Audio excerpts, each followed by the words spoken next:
Okay, you're all set. Okay, I'm going to call this meeting of the Gloucester School Committee to order. This meeting is recorded by video and audio in accordance with open meeting law, consistent with the governor's orders suspending certain provisions of the open meeting law and banning gatherings of more than 10 people. This meeting will be conducted by remote participation. Because this is a special meeting, there will be no oral communications tonight. Maria, could we have a roll call vote for attendance for the school committee? Mayor Taken, Here. Ms. Watson, Here. Ms. Weason, Here. Kathy Clancy. I don't think she's joined yet. Mr. Favaza is not here. And Chairman Pope Here. So, and Ms. Prince is not here. yeah, we have a quorum. I'll turn it over to Council President LeBlanc. Thank you, Mr. Chairman. So I would like to call to order the City Council for the special City Council joint meeting with the school committee of May 13th. And in attendance this evening, in no particular order, we have Councilor Pett, we have myself, Councilor LeBlanc, we have Councilor Gilman, we have Councilor Holmgren, and we have Councilor O'Hara. We do have a quorum of the City Council. We are short a few councilors this evening, but we won't be voting on anything, so we don't need any more than what we have. So, and I'll hand it back over to you, Mr. Chairman Pope. Thank you, Council President LeBlanc. We have 3 items for presentations tonight. The vocational program at the high school, traffic at the elementary schools, and our long-term capital planning for the schools. And we're going to start with the vocational program at the high school, and I'm going to turn it over to Superintendent Lummis and Principal Cook. James Cook is here to help present, probably do the presentation. And I believe somebody's going to need permission to share their screen. Is it going to be you? I have it. We're all set. Thank you, Chairman Pope. So good evening, folks. Thanks for having us here tonight. We are going to share with you some updates on career and vocational technical education, also school arrival and dismissal, and also capital planning. Really appreciate the chairs working together to create an agenda that is very informative, first of all, on some important topics, but also limited. These are topics that we'll go through in depth to update the city council. There are things we've been working with the school committee for a while now, but have some updates, but just excited to be here and appreciate your time and attention. So I'm going to share my screen here. Actually, let me stop that. I don't think I did that correctly. Here we go for take 2. Yeah, that's better. Okay. So there's the plan for tonight. We'll start it off with Principal James Cook from the Gloucester High School, of course. And I'll chime in later, but just really pleased with the work of our teachers in our Career Voc Tech program this year. Really pleased with the work of the students. James will talk a lot more in detail about that, but just really appreciate their sticking with it, working hard, getting our students into these programs, in these really high quality programs this year, all year long, make sure they're on site in person and doing the great hands-on work and thinking that they do. So, but I'll hand it off to Principal Cook. James, go ahead and I'll just tell me when you want me to change the slides. Sounds good, Ben. Thank you. And thank you for this opportunity. The school committee has seen most of this previously, though there is some new updated information about next year. And it's just great to be able to share this aspect of our school that involves approximately 1/8 of the students at Gloucester High School, and share this with all of you and with the folks who are tuning in tonight. So in the next slide, there you go. You get I wanted to give a kind of overview for people who maybe aren't as intimately involved in the schools about what our career vocational technical education has looked like from last March to getting back to school. Like what did we have to do to get these programs up and running?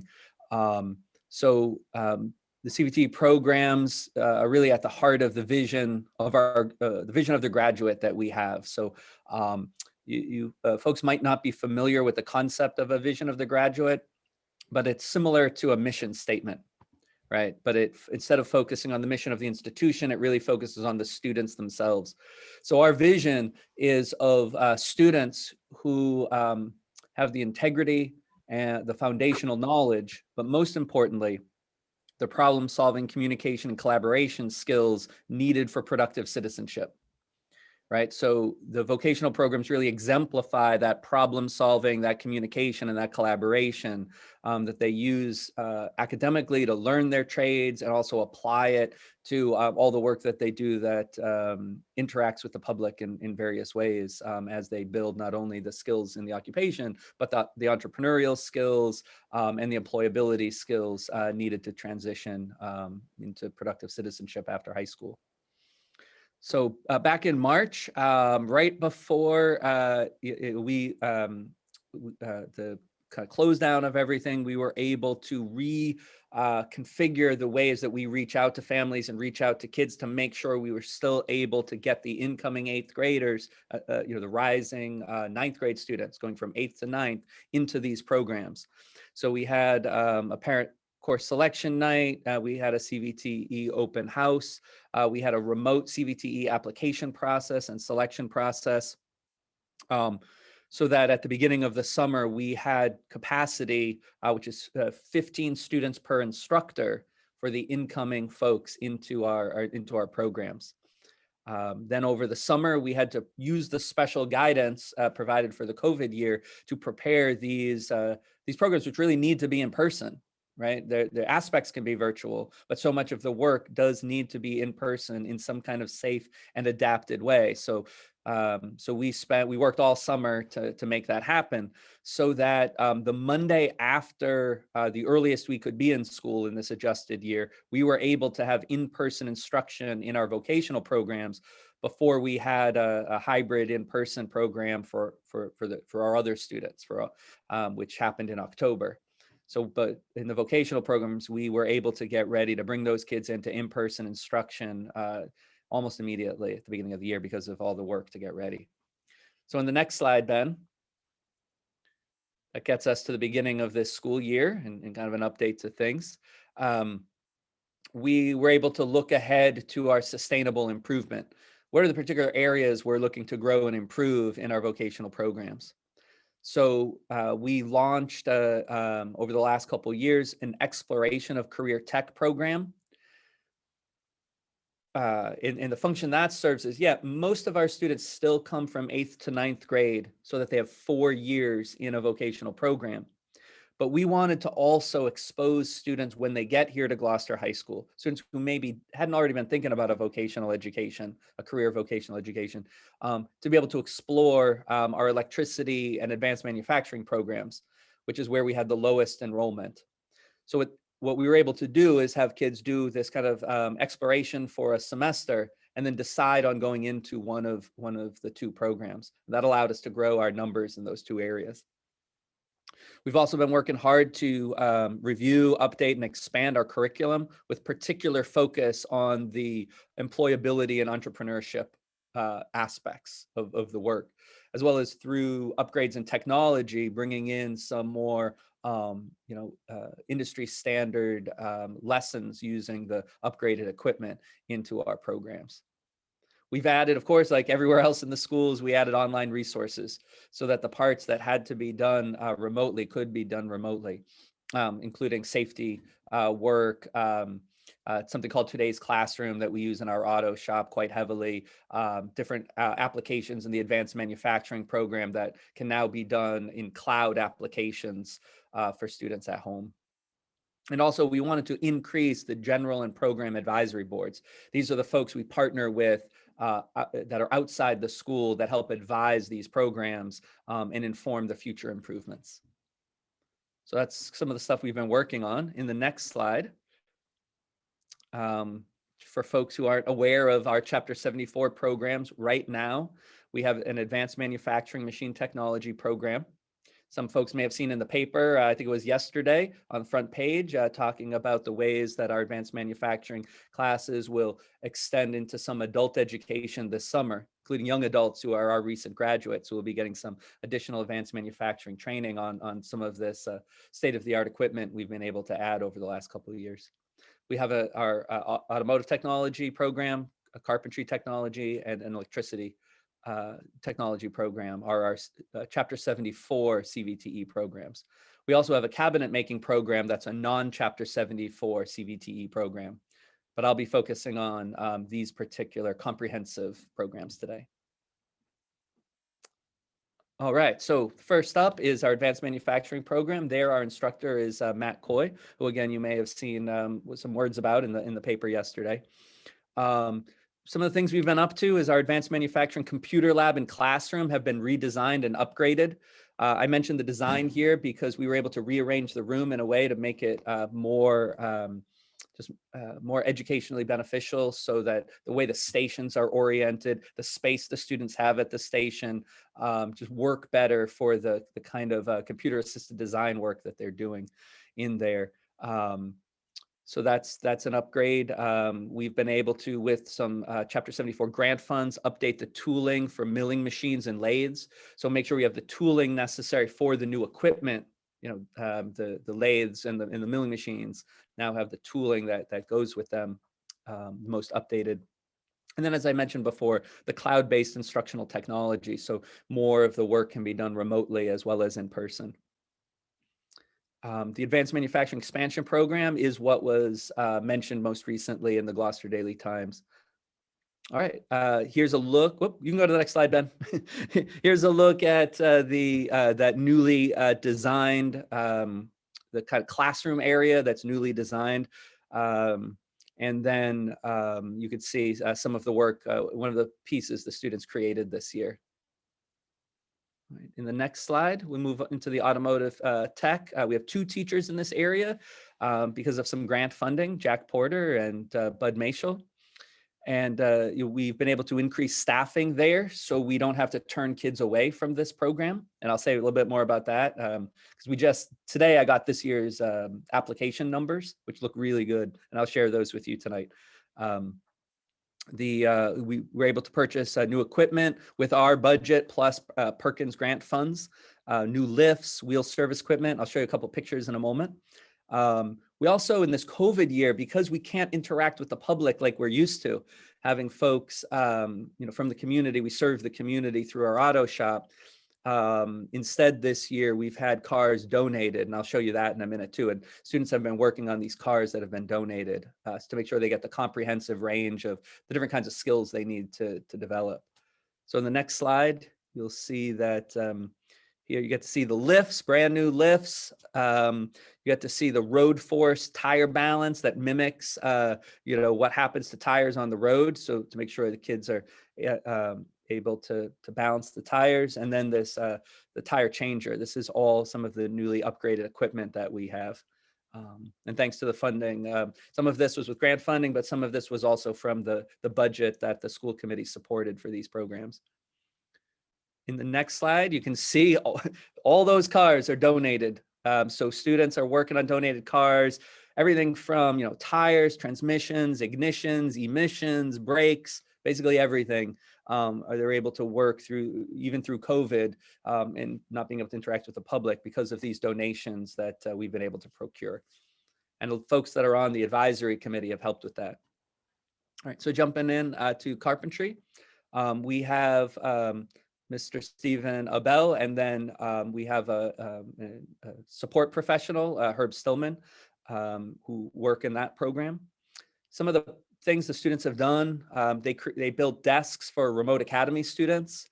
They built a partition for the preschool multi-purpose room, and then they've been working on various sheds. You can see a couple samples here in this slide. Some of the things they've been doing, even with the impediments of COVID this year. Still, again, each of these projects develops different skills that the students need, including some things I saw today, some new work, windows and framing sorts of things that the teachers shared with me today. Then in the next slide, you can see some other COVID innovations. So what you're looking at here in our electricity program with Bob Devlin is a mobile COVID-19 compliant electricity wiring board that allows students to do this wiring at distance in the space. So it allows us a better use of the space, so we could keep that the distance we need to maintain between the students. So instead of these booths that were too close, too tight, Bob was able to use this year's budget to update in this way. Next year, we have a CVTE solar panel collaboration project. So all the Chapter 74 programs will be working on some solar panels. The core work is the electricity shop, but it will involve all three, the other three shops in addition to electricity. So that's coming up next year. So that's just a sample. You can tell I'm moving fast. I could talk. Those of you who have heard me present on these programs before know I could go on, and I've learned so much every time I walk into those shops. So this is what it looks like for enrollment.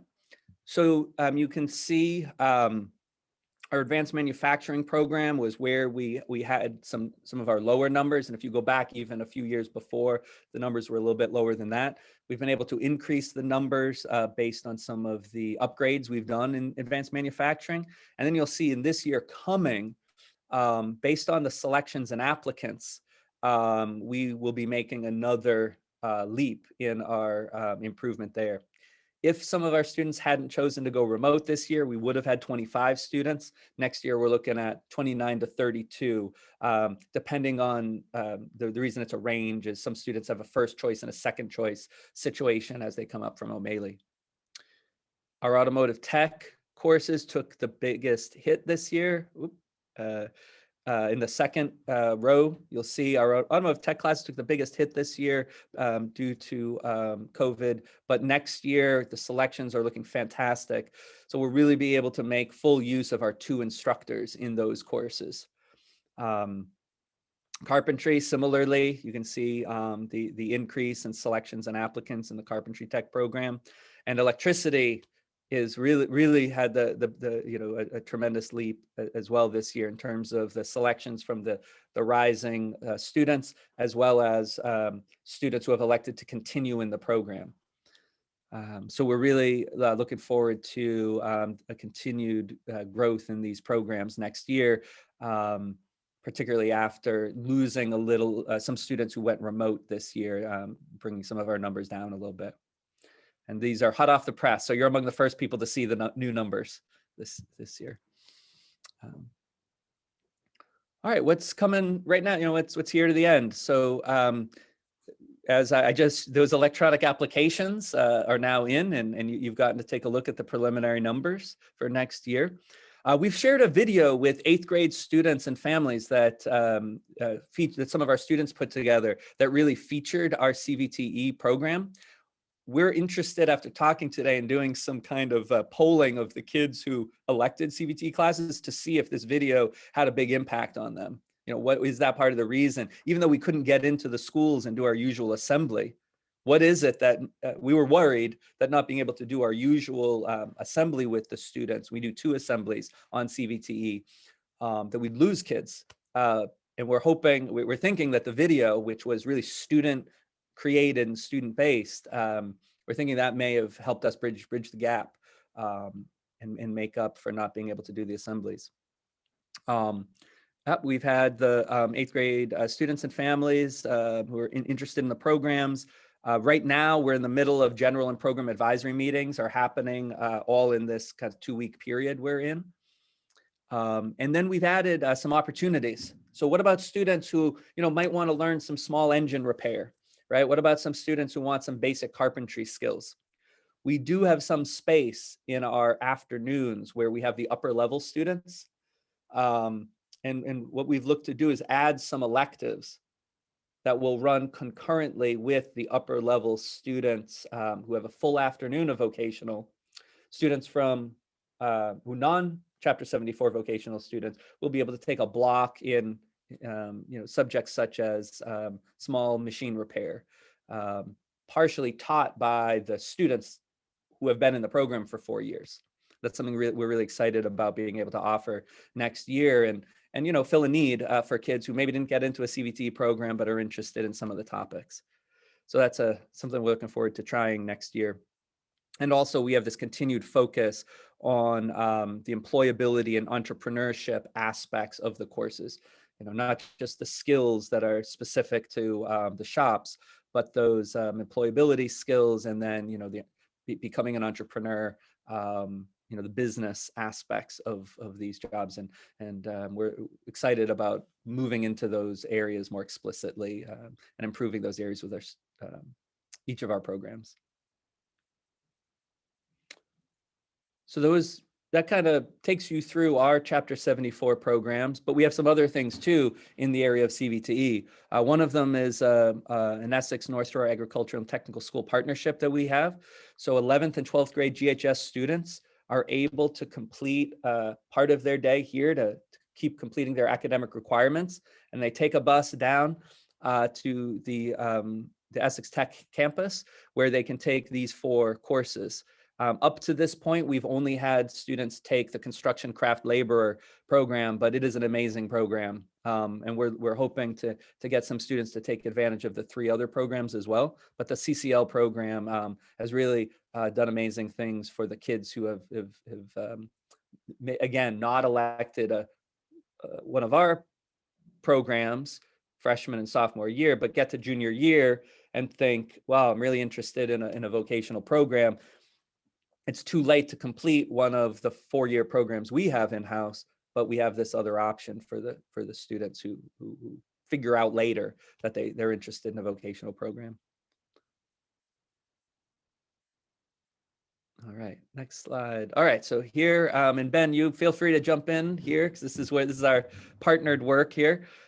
This is the larger picture of moving forward with these programs. Not just with the programs we have, but really looking at what we can do. So we have 2 big goals. One is to strengthen, grow the programs we have, and that's what I've been talking about for the presentation. The other part is to expand with additional programs, specifically programs that can allow us to enroll more students and a broader range of students we might not be reaching now with the programs that we're offering. Oops, hold on.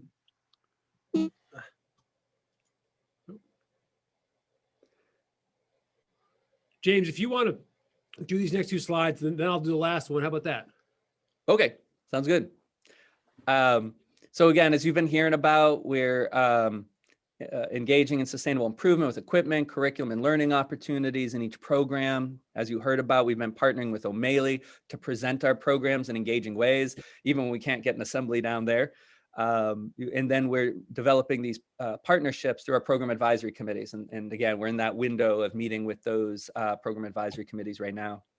Things we need to do is strengthen our communication with students and families about CVTE programs. And I think tonight is part of that with the audience that we have here and with you folks who all have connections throughout the community. So you are informed to be able to talk about the programs we have. So thank you for the opportunity.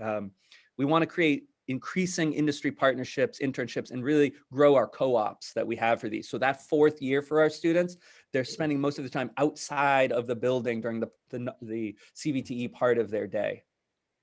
We want to create more articulation agreements with post-secondary institutions, training opportunities, and so that students are able to get credit beyond just their high school graduation credit. And we've added some of those. Gather more information about program graduates, right? What can we learn more about what happens to our students after they graduate from high school? And then we need to maximize all our funding sources. You've heard about grant opportunities, donations we use, as well as our core budget to make this stuff happen. And we want to be able to do more of that to make sure we're getting all the dollars we can into these programs. The second goal is to expand the CVT program with some additional programs, right? So we can get at some students we're not currently enticing into a career vocational path. So we want to explore new cost-effective programs. And one program I'm really excited about is the practical nursing or the health assisting nursing programs that are available in our state for approval. These are cost effective largely because they don't take major infrastructure changes, right? That you can use a classroom for these. Really, it takes getting really good people to teach the courses, right? And that's something that we feel we can do. And there's such a need for this work, and we think this will reach students that a broader range of students. So to do this, we got to conduct labor market research with the Mass Higher Workforce Board, determine what is the student demand for a new program. Then we move to designing, developing the program, the budget, the staffing. We want, as I said before, the grants. What are the funding opportunities, some of which we're pursuing right now, seeking partnerships in the community. We've got to create the program advisory committees with stakeholders from the community that will help us oversee these programs. And then because we're a partner with Essex North Shore, we then consult with them also in these programs. That's part of what the state requires as we look to build and expand. Thank you, James. And so so we're talking, if you talk about strengthening and expanding the programs, the question is, and what James just laid out it's a lot of work to do that, tremendous opportunity for our students and our community to grow the program and strengthen it. You're seeing that, our enrollment for next year looks very, very positive and very strong. But we can't do it with what we have right now. And typically to grow anything, you need to invest in it. And so we've been working together, James and I, on what would that be like. And a few weeks ago, we presented to the school committee a likely timeline. So if you think of how to get to a new programs, if you think of the timelines, year 0, whenever that would be, but we'll talk about that in a moment, would be approve and fund a new CVTE leadership position, perhaps a 0.5 administrator for the upcoming, for the year ahead, whenever you budget that. So, and the reason, and then year 1 is when that position would come into play. And you do necessary background research. That person does everything that James has showed you in the previous slide: the background research, the due diligence, identifying staffing, identifying the program, building the program really, okay, in that year. They're also, of course, not only building a new program, they're working with the existing programs and strengthening them as well through all those same methods. And then year 2 is when you would, have the application and launch process with Department of Education. Going to a 5th Chapter 74 program requires us to hire a full-time administrator. And at that point, I think we would need to with 5 programs. And that year 2 is when you take all that background research and due diligence you have and put into action with identifying facilities and getting equipment, hiring the personnel, developing the program of study and instruction on whatever program or programs we decided to do. And then year 3, students would be enrolled. So we were honestly thinking about when we just shared this in our timeline a few weeks ago, was that year 0 would be next year.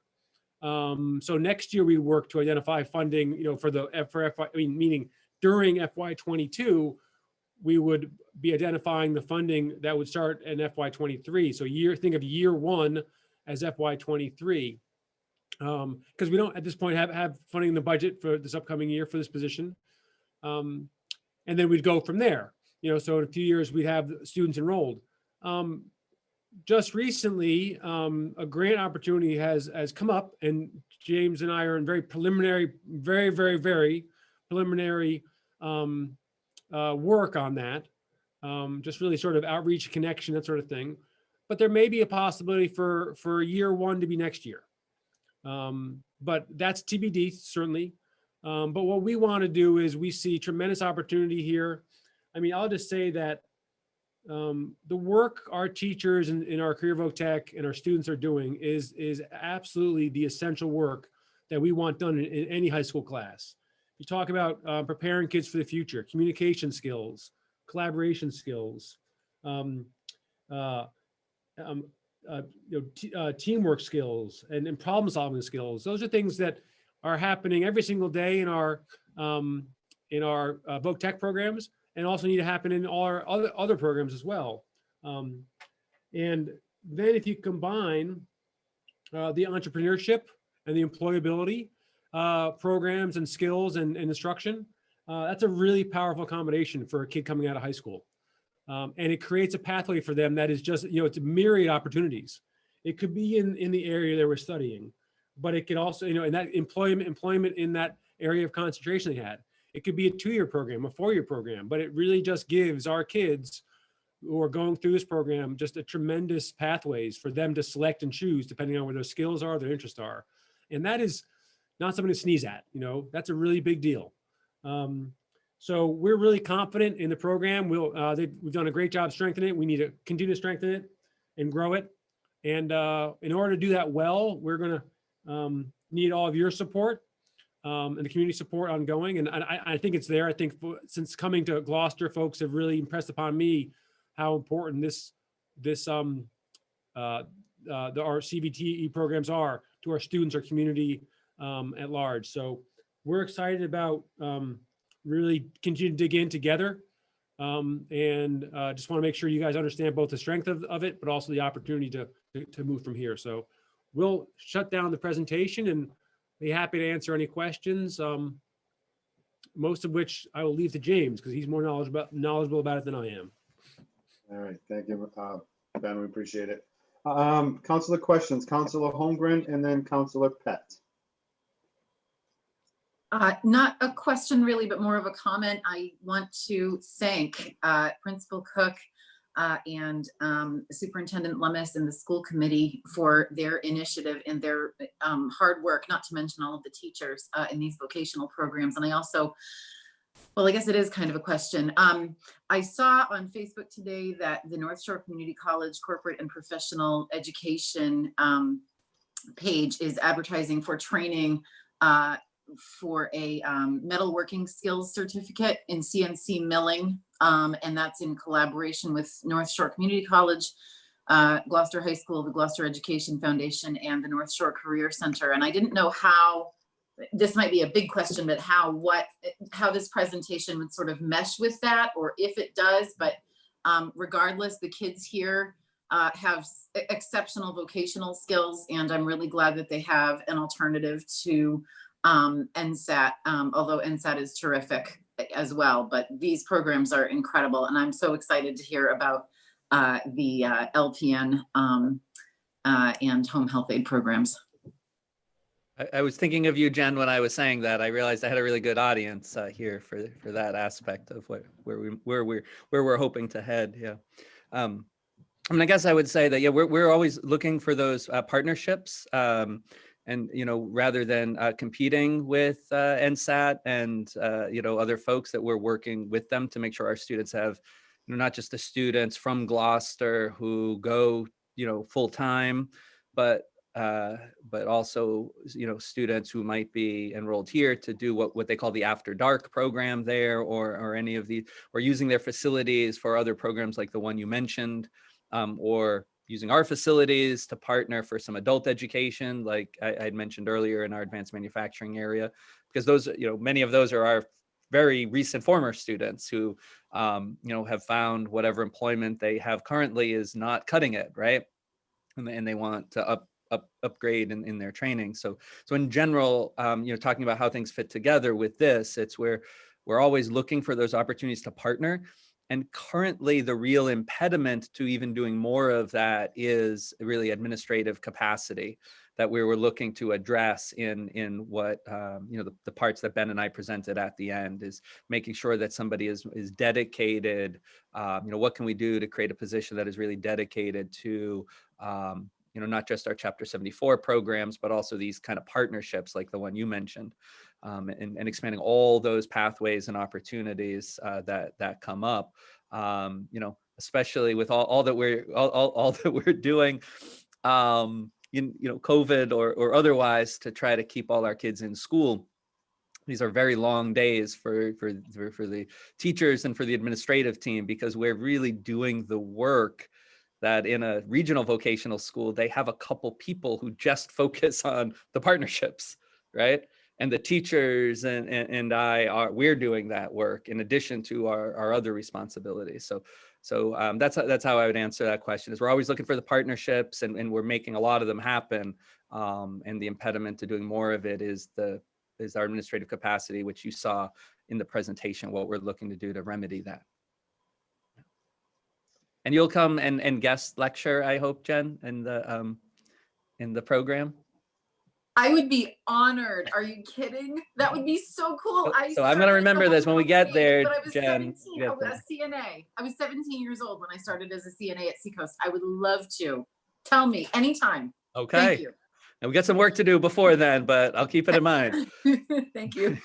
That's awesome. Let us know when it happens, Jen. I'd love to be in attendance also. All right, Counselor Pat. Yes, thank you,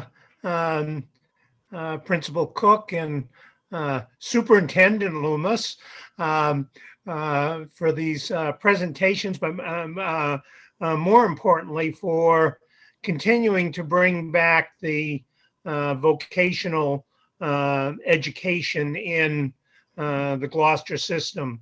50 years ago when I graduated from Gloucester High School, we had quite a vocational school, and we didn't have, there was North Shore Aggie, but and then along came years later was North Shore Voc Tech and everything else, and now NSAT is quite a institution. And I know when I was working with Senator Tarr, both NSAT and I think the Worcester technical schools had a lot of cooperation and sponsorships from businesses that were related.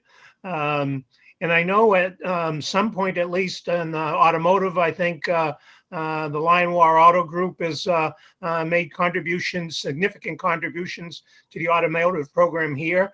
And I'm just wondering if you have ongoing relationships, say with like Lionwar or Sudbury Automotive Group. And also, on the other sides, say an electrical or something. I know there was at NSAT, they had, I think, Cranny or someone, et cetera. And I'm just wondering if you're, if you're continuing to explore working together with some of these, the businesses themselves, and hopefully being able to bring in things like, equipment and other things or whatever assistance. No, absolutely, Barry. So like one of the things that the WA connection, the Lion WA connection has really been vital, essential to the expansion in our auto program. Also for employing our kids, to be honest. We were just talking, there's an investment too, that there's a benefit on the business side, which I was just talking to Jack Porter about today. Some of our students who are now, in the workforce and are benefiting the companies that have helped us, right? So new equipment that we've been able to get, recent equipment that's storage. We were able to upgrade and renovate our storage through the Lionwalk connection. So smaller things like that, all the way up to the instructor, the second instructor that we now have is through that connection. In electricity, I'll just, I can mention a bunch of things, but I'll just mention in electricity, we work with a union. That are in an apprenticeship that our students can work with in a connection, and also that the construction craft labor program that our students are involved with, where they spend time here at Gloucester High School and then go down to NSAP for the afternoon and early evening. That's also through a union. So Local 22. So those are the other, so the business connections, and then there are the union connections as well that we cultivate. And we see opportunities to do more of that as well, with the increased capacity that that I spoke about in answering Jen's question. So that's something that's extremely important to us, and it is definitely. And those folks are also, I should mention, are all, every program has several members of the business community in that trade on the advisory committee. right? Who are advising us about what we should be doing in the teaching and learning part, and also in the equipment and also, just connections for our kids for employment. Great. Thank you so much. Thank you, Barry. Any other counselor questions, comments? Counselor Gilman?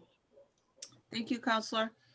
So I've got just a couple of quick things. First of all, so happy to hear that Superintendent Lummis and Principal Cook are being so proactive with the outreach to the 8th graders at O'Malley. So good for you. It's exciting to see. It's so important. Thank you.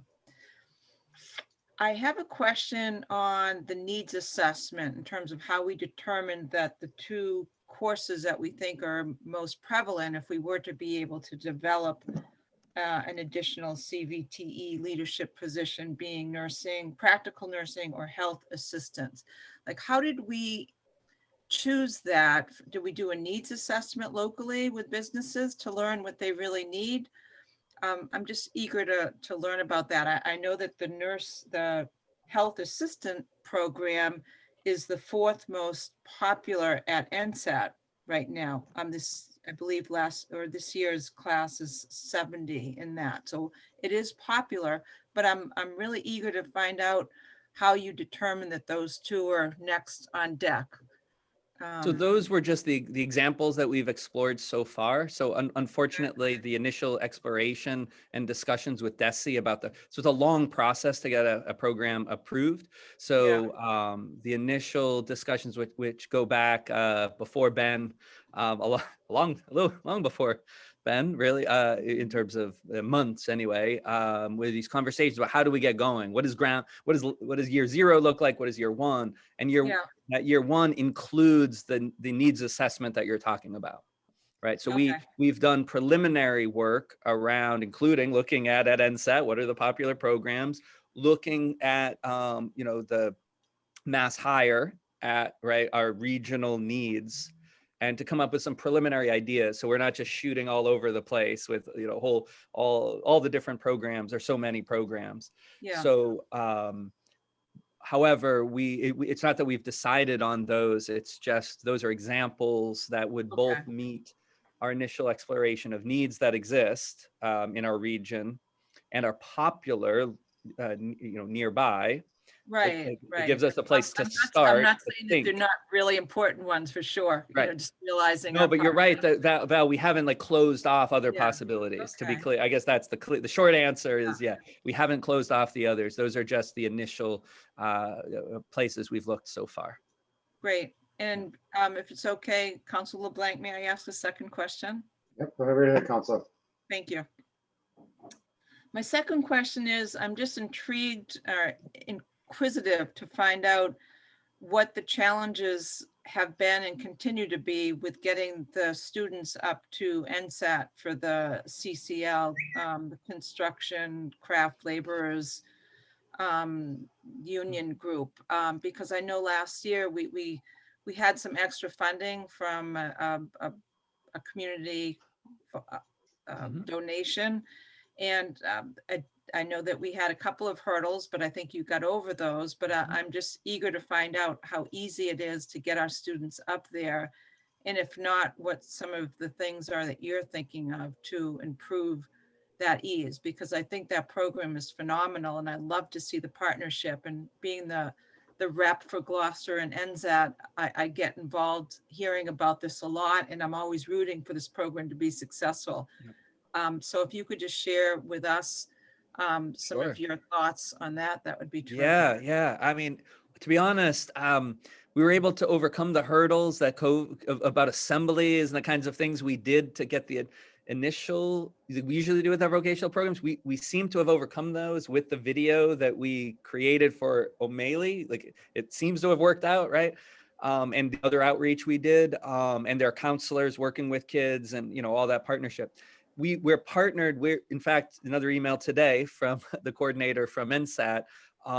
We just haven't been able to break through. It's not so much the transportation or those issues. It's getting the kids willing to leave our school for, half the day and spend that time on the bus down and back. And there's some in-person experiences, Val, that like, or seeing something that we just haven't been able to replicate. I remember the thing that really hit with the CCL program was there were kids who were like, they were like getting ready to bail out. This is the first batch of kids who did 2 years, who graduated last year. Mhm. So those students, some of the kids were, it's a hassle. It takes a lot of time. And then they went on their first field trip, right? They went to a high rise in Boston that the construction craft laborers were working on, and it just knocks the kids out. They were like, I want to do this. Is good. I'm staying. This is what I'm here, right? And that's kind of experiential kind of thing is what we're hoping. We can't do it this year, and we haven't been able to last spring and this spring convince more kids, you're right, to take these opportunities. But in partnering with NSAT on can we replicate some of the experiential things that we know work for kids, and can we have some of those in-person sit-down meetings with families that we did 2 and 3 years ago, like when we got our first batch. It takes a lot of work to convince people to invest the time into this opportunity because it's unusual, and because it does take time away from Gloucester, right? From their families. It's a longer day for kids. You really need to have the family behind it, pushing and supporting, and our kids like to stay on the island or what have you, right? I mean, in some way, right? To be part of the high school experience, to be, all of those things. And you do lose some of that when you go in. The CCL program, though, does a great job of creating an identity for the kids who are part of that, like really creates a sense of they're a team, right? They got the jackets and the shirts and these events that they do together. So it's just getting that to be convincing to kids to take that opportunity. We haven't been able to in COVID times, we haven't been able to overcome that, but we actually had the idea, and Val, I'll tell you that what we shared with NSAT yesterday was the idea, like, could you guys do a video for us? Right? Like that, right? Like that seems to have worked here. And we asked, because we can't do it because we're not there on site to show the cool things. So we sent a request yesterday. And by we, this is Laura Carlson, our head of guidance, and I reached out to make a request to see if they could, even if it's informal and just some kids going around with a camera, to see some of the cool activities on campus that they're able to do to replicate the large construction sites in the CCL program. So hopefully we'll see what happens with that. Great. Thank you so much. Appreciate it. Thank you, Val. Any other councilor questions? All right, and before I turn it over to Chairman Pope, I just want to, I don't have any questions, but I just want to say that, recognize the school committee and the schools for Gloucester High School and Principal Cook for all the great work with the vocational schools. Some of us don't go to college, some of us don't go, some of us go into the service, some of us do a bunch of different things after high school. I'm in the trades. Councilor O'Hara is in the trades. Councilor Nolan is in the trades. We live on a small island, and it's remarkable that you look around and see how many small businesses have been pumped out of the high school from these vocational programs, and they succeed. So, kudos to you guys, and to keep pumping them out, because not everybody's suited for college, but you can earn a very good living in the trades. And coming out of Gloucester High School and working for myself for many, many years, it's proven, and it's a feel-good moment to look around and see all these young kids coming out into the workforce, ready to take on the world. So good for you guys, and it's good for the city. So appreciate it. And then I'll hand it over to Chairman Pope. Thank you, Council President. Are there any questions from the school committee? We've had this presentation recently, but Laura. I want to firstly just say thank you. I have heard this presentation before. But the new numbers of enrollment, that was new, and that's really great news. So kudos, and great video, I guess. My question is, I know you talked about the half-time person, and then if you have a fifth CVTE course, you'll need a full-time administrator. Is the vision that person would sort of transition into a full-time administrator, or are those totally separate posts? Do you know what I mean? No, not, I mean, So you're talking about hiring a half-time person to research and put into place the potential of a fifth yeah, program. yes, yes. So yes, the answer would be yes, because halftime as you build, but as you know, presumably we would be doing a fifth chapter 74 program. And if I, you know, and one of the requirements for that is that you have a full-time administrator. And at that point, we really would need one. You know, the administrative support of the high school is very limited at this point, and less than it has been in the past. And because of that, you know, James does a fantastic job of, you know, pulling pieces here and there to keep things, you know, really on schedule and operational and growing. And I don't mean just CVTE, but I mean like the whole school, right? So you couldn't build the new program, research, do all the due diligence with just what we have now. So hence the part-time, the half-time FTE, and then to go fully, you would really need a full-time person. Absolutely. Thank you. Any other questions or comments from the school committee? Okay, seeing none, we'll move on to our presentation on traffic. And I am going to take that. So I'm going to share my screen.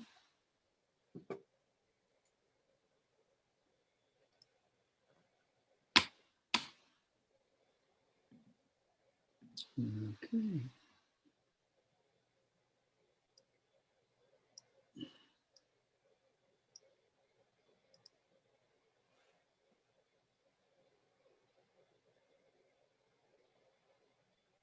I don't know.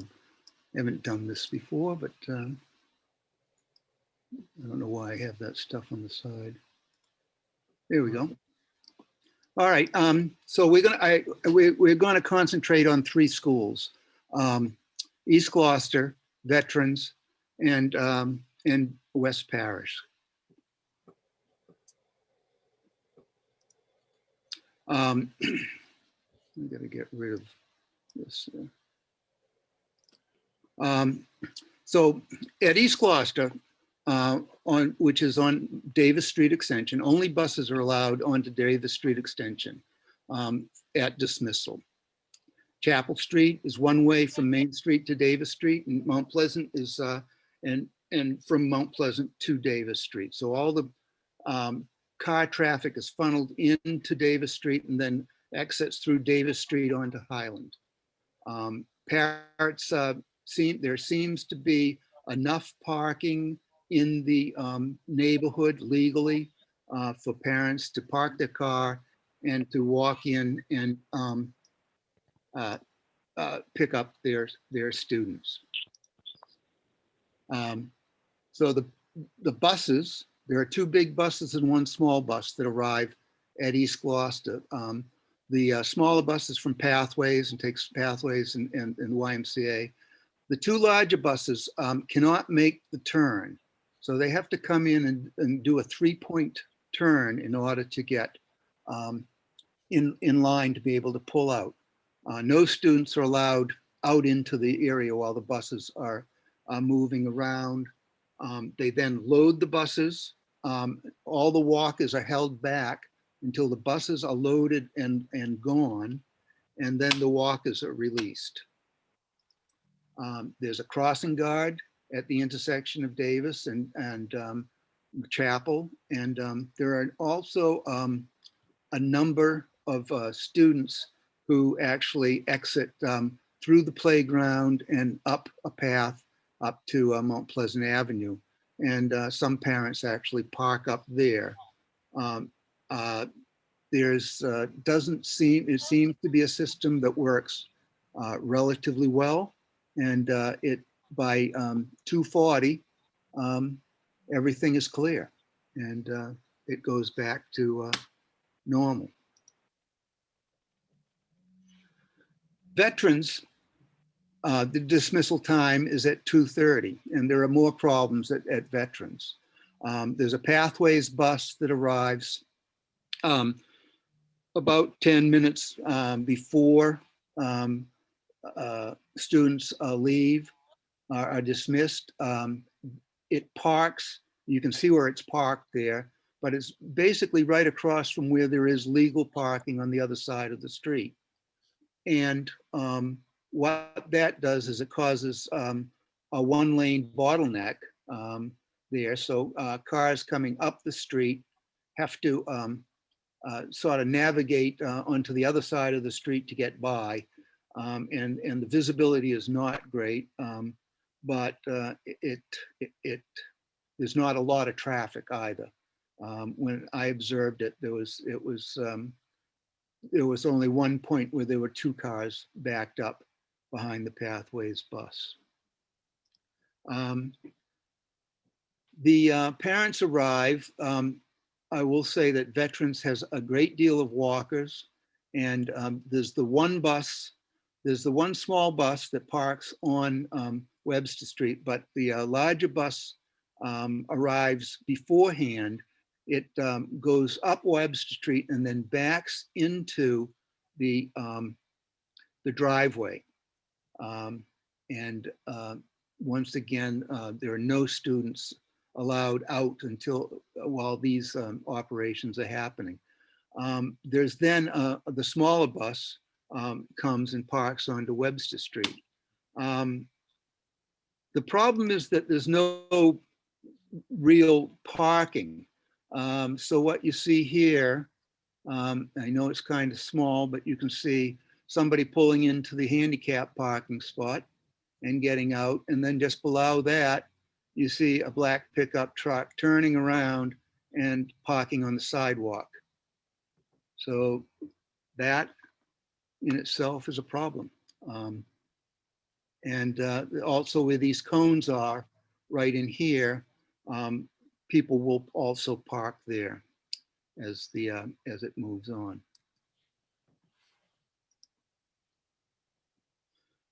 So when the students are dismissed, to let the students onto the buses, they have to flash their red blinking lights, which stops traffic altogether on Webster Street. The students are released, the bus students are released first, and then the walkers are released. The day that I was there, I don't know if this is a regular procedure, but a police cruiser did arrive, and the officer got out and served as a crossing guard up towards Friend Street. All this being said, by 2:37, everybody was gone. So once again, it was just a very short period of time.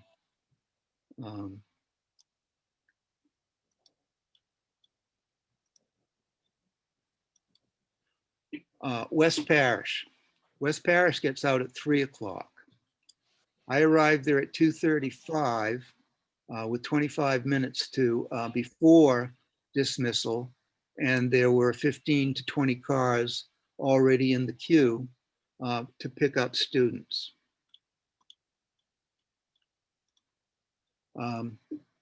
At about 2:50, 10 minutes before school was really dismissal was happened. The queue got to the point where it was filling the site, the school site, and cars were starting to back up onto Concord Street. The queue on site holds 50 to 58 cars, depending on how big they are and how much space people leave between them. So as the queue forms, the staff member goes out and gets a list of the students that they're picking up. Every car has a placard on the beginning, on the dashboard of the car, that states which students are going to be picked up and that they're picking up, and that the staff member then goes back and gives that information, the order of pickup, to the school secretary, who then releases the students in that order, as well as the Pathways and YMCA bus, a special education bus, and the first bus. So they load 10 cars at a time, and they release students for the first 10 cars and the first buses. And then once they have left, they go to the next bus and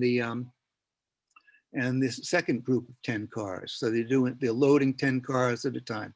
All of there's staff there at all points, at the entrance to the bus loop, as well as escorting students out and making sure they get into the right cars. There are very few walkers at West Parish, and there were very few, but a couple of people still park illegally and off-site and come and pick up their students. There's no legal parking in the area. So once the students are starting to being loaded, it actually works quite well, as you can see. That the cars leave, they take a right turn onto Concord Street, the cars come in from the other side, and it moves rather well and rather smoothly.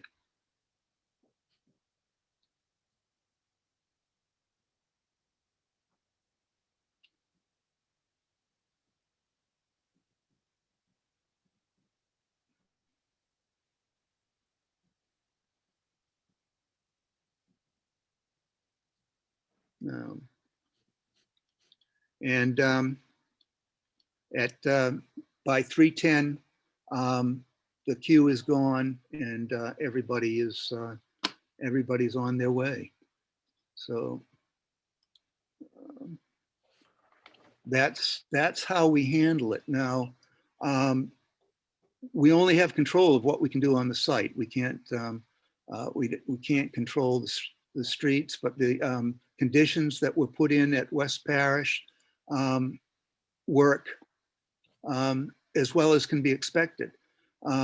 So between the 55 odd cars that are in the queue on the site, I would suggest that there were probably another 20 to 25 on Concord Street, which is, and I've heard, and I've been told that on rainy days, which as you can see, it was a nice day that I took those pictures, there are more cars.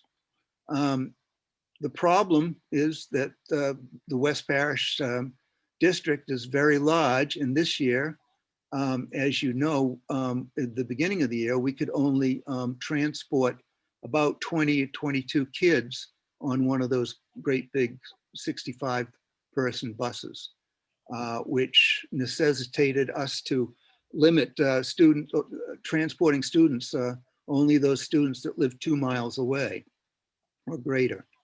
And so that increased the car traffic immensely, because as I said, there are not a lot of walkers that in the area of West Parish.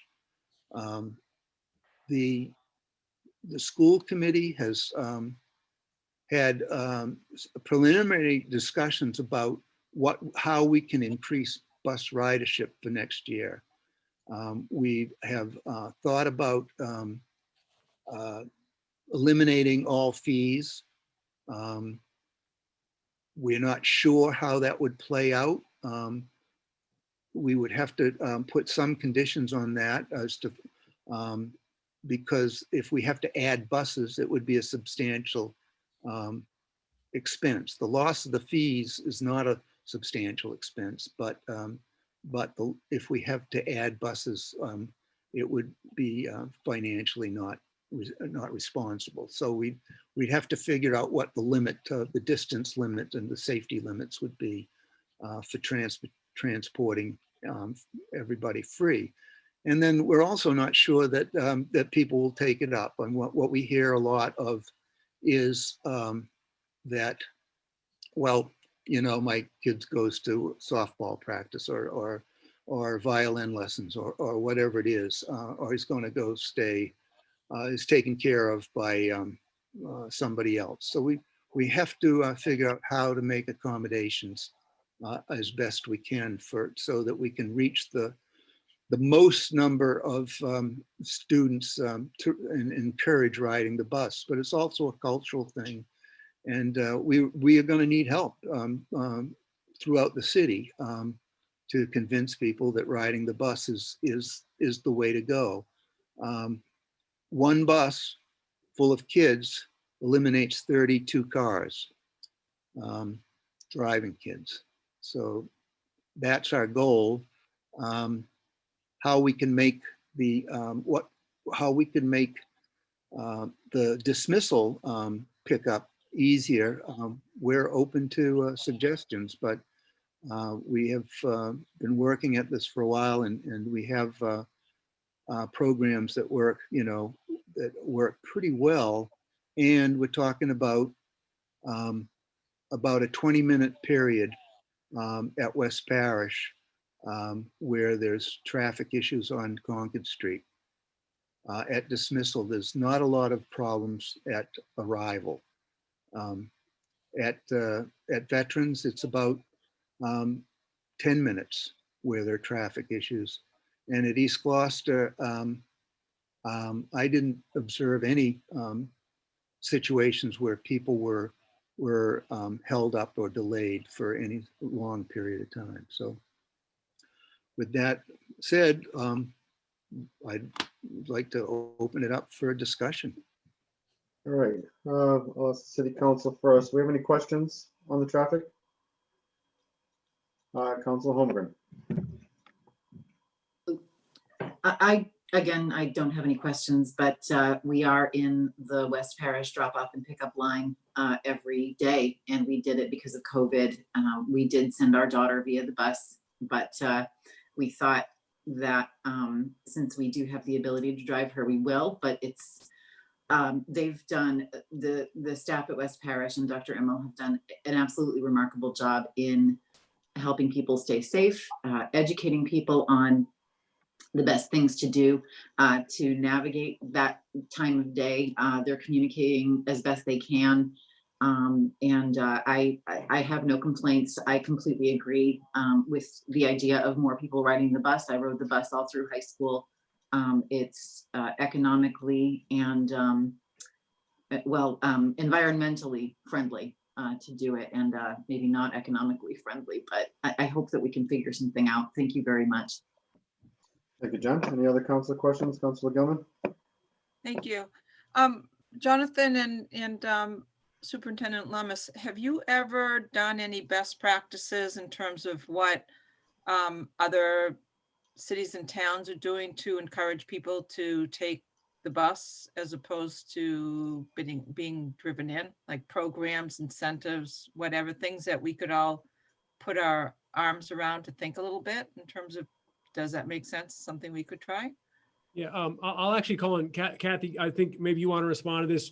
Kathy, Clancy and I have met with Safe Routes to Schools, which is a tremendous statewide resource on access to schools, arrival and dismissal, improving the the operations of that, and then also really building up both folks walking, riding bikes, and taking the bus. So, but Kathy, if you want to characterize some of what we've learned and what we can continue to do.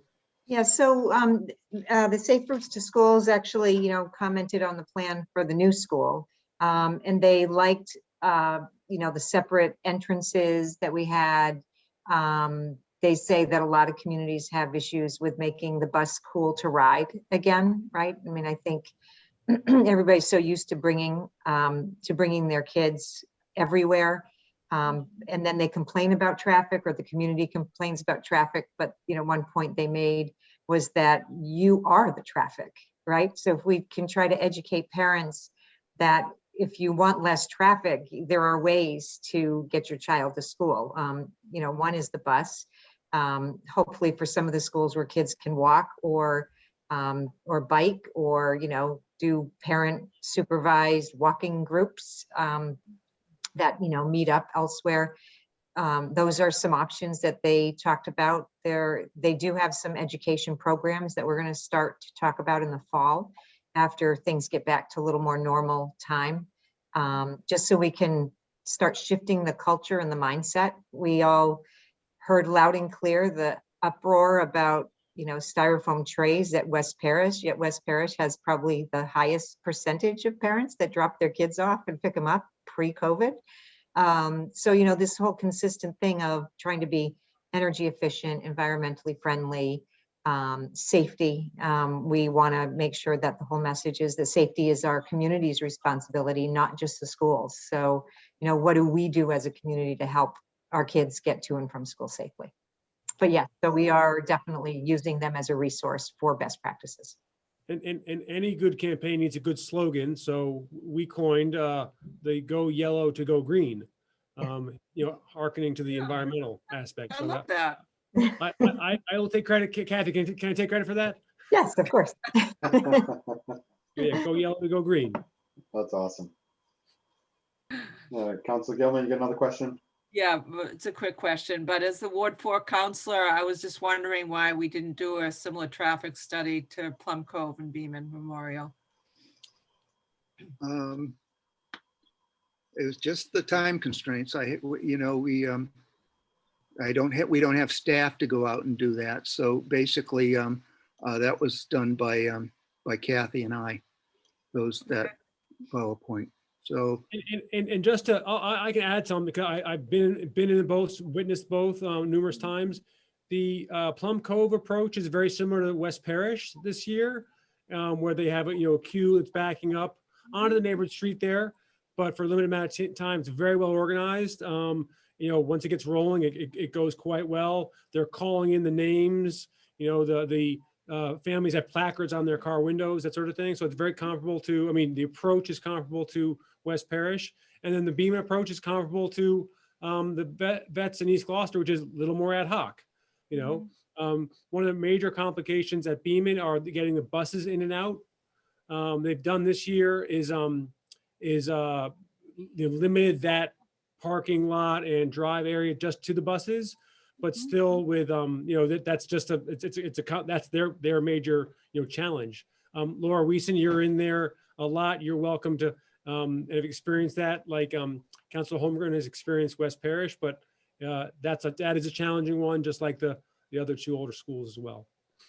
Yeah, Val, I can just say something about the Beaman experience, which is that there is no pickup, right? Cars don't go up and through. That is reserved for buses. It's maybe because there's more space. Parents park. Either they park and wait for their kids, or they park and go in, or go up. And they do let the walkers out first and then call the buses. So it's a little bit different. I can hear the message. There's classes dismissed. They let the walkers out. I'm where a lot of the kindergartners are. So there's parents, there's parents waiting who are parked. So no one goes directly into a car. But it is a little more ad hoc, but it feels quite safe as a parent. Yeah. Great. Thank you so much. Appreciate it. Thank you, Val. Any other council questions, Council Holmgren? I have one more comment if no other counselors want to weigh in. Go ahead. Okay, I just want to give a shout out to Councilor Nolan, who's been working with Mass Highway and Senator Tarr on making the surrounding area on 133 a little bit safer, including hopefully advocating for more lighting, better sidewalks, etc. So thanks, Councilor Nolan. Thank you, Jen. So I have a quick question. Councilor Harris got his hand up. Oh, I'm sorry. Go ahead, Jamie. And also school committee member Watson. Go ahead, Steve. You talk first. All right. So we received an email earlier today about West Parish. Cars going over the lane. It's not just at West Parish. It happens down the boulevard at the drawbridge. It happens behind trash trucks. It happens all over the city, to be honest with you. But you know, when a constituent reaches out and says they almost got in a head-on collision with somebody, and I know the school committee and, you know, the DPW, whatever, can't control what people are going to do, but is there any way to try to curb that kind of activity over at West Parish? Because you got a blind corner on several of those areas over there. And I know you don't have the answer for it. I just wanted to bring it up because that person did email us this afternoon. And I want to make sure that we brought it up for a discussion tonight, that it was Yeah. made aware of. Thank you, Council President LeBlanc. So I saw that video as well. And, you know, one thing I noticed, I mean, listen, we don't want those cars backing up off the queue as we saw tonight, you know, for those 10 or 15 minutes, 10, 20 minutes onto Concord Avenue. That isn't ideal in any way, shape or form. You know, it's a tough situation that, you know, that we're in, right? All of us are in.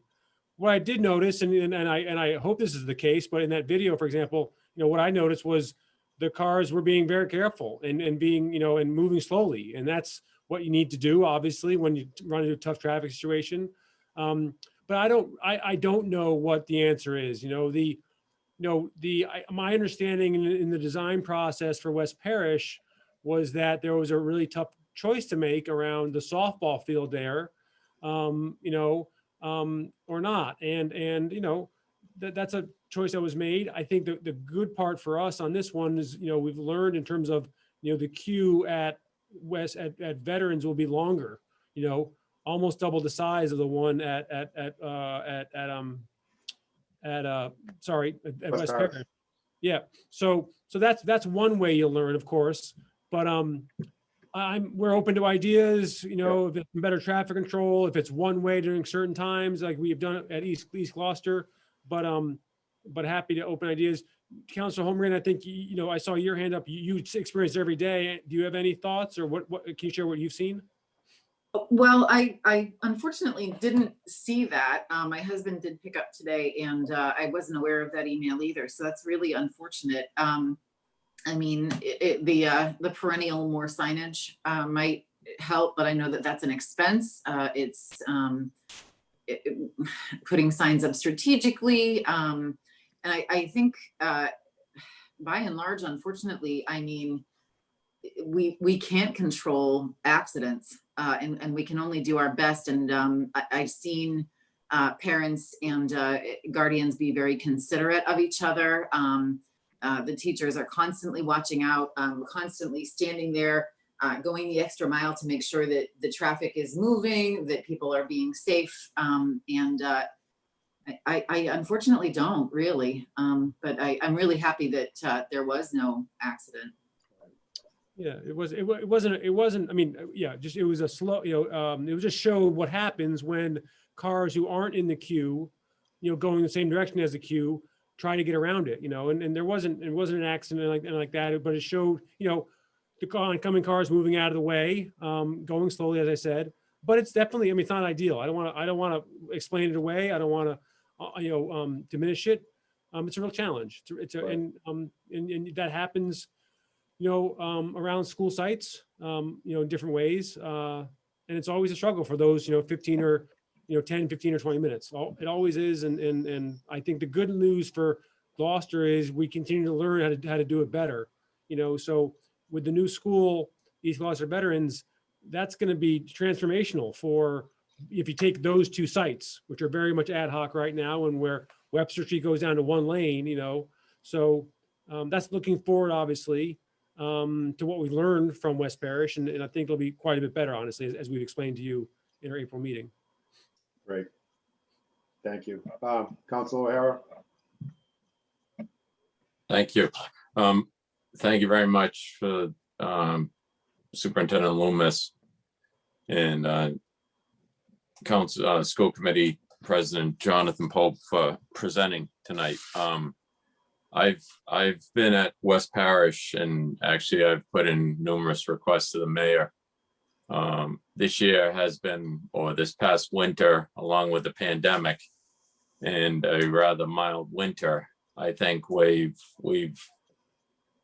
kind of forgotten what a real winter has been like. And with snowbanks on Concord Street, and as Councilor LeBlanc has mentioned, the blind corners, particularly heading up towards the fire station.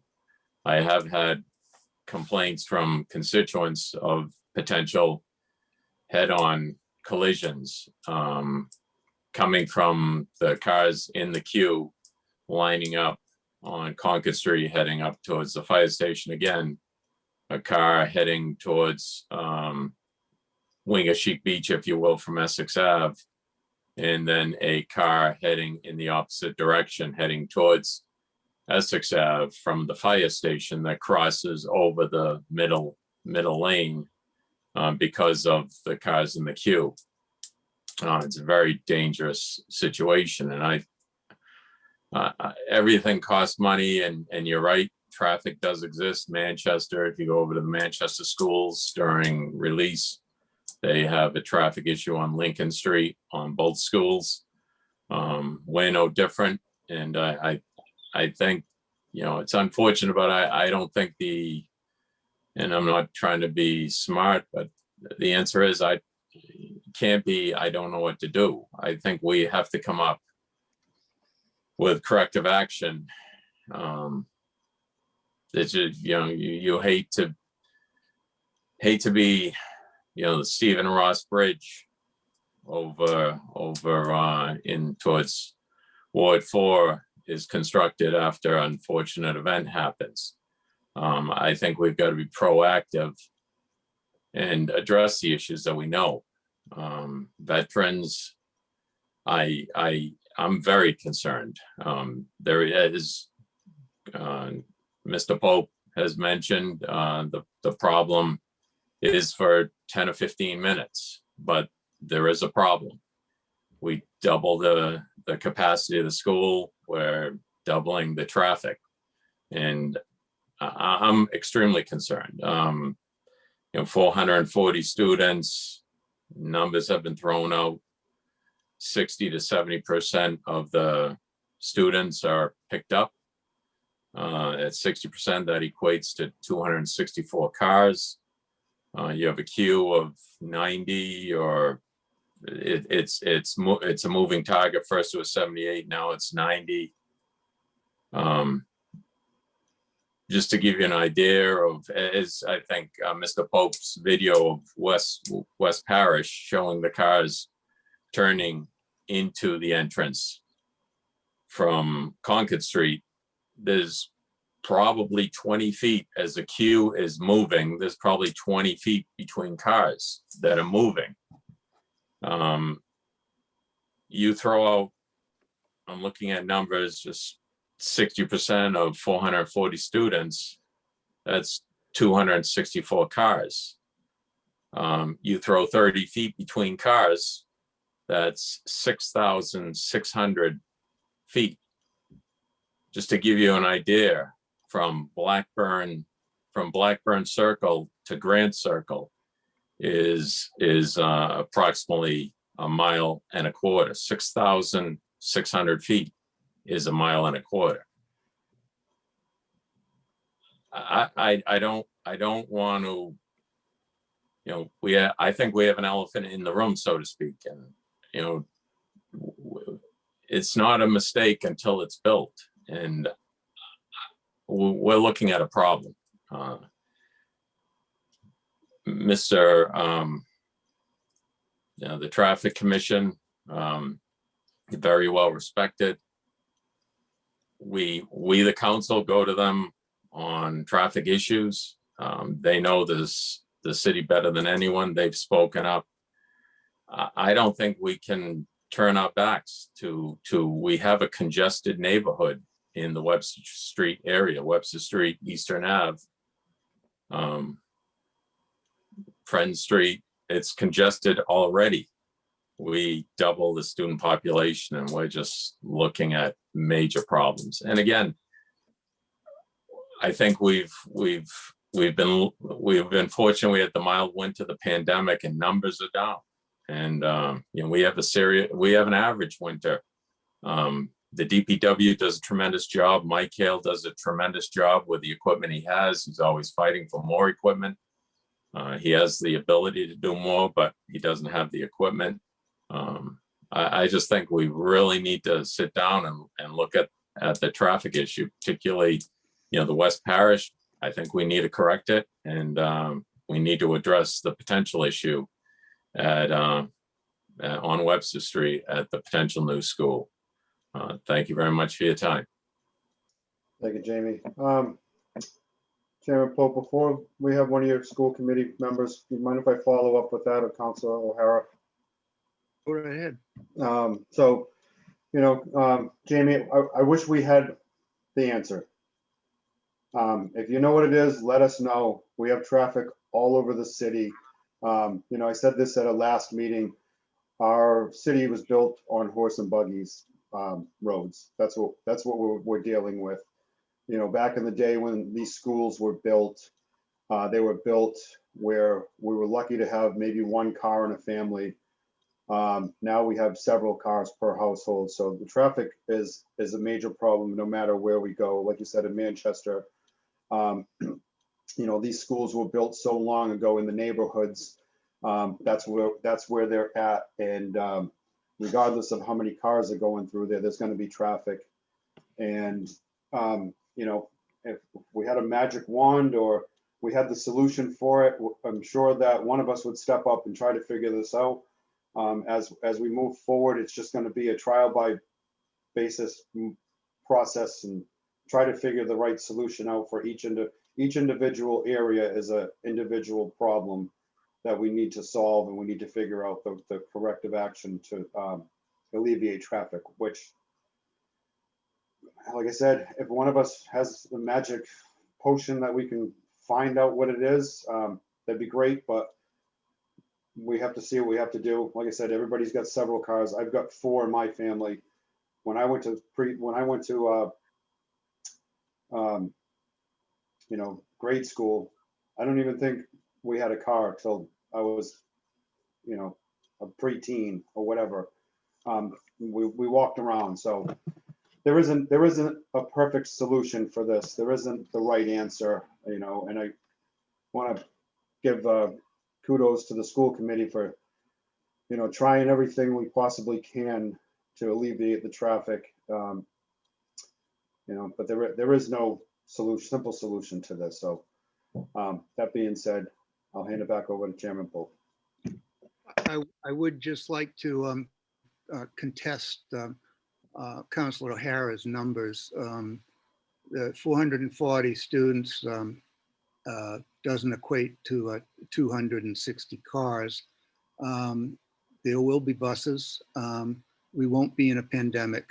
And the numbers you're using of 60% of the kids being picked up by cars, I would tend to think is not accurate. We have 360 kids at West Parish, and we get about 75 or 80 cars. So it's clear that a lot of those cars are picking up more than one child. So that being said,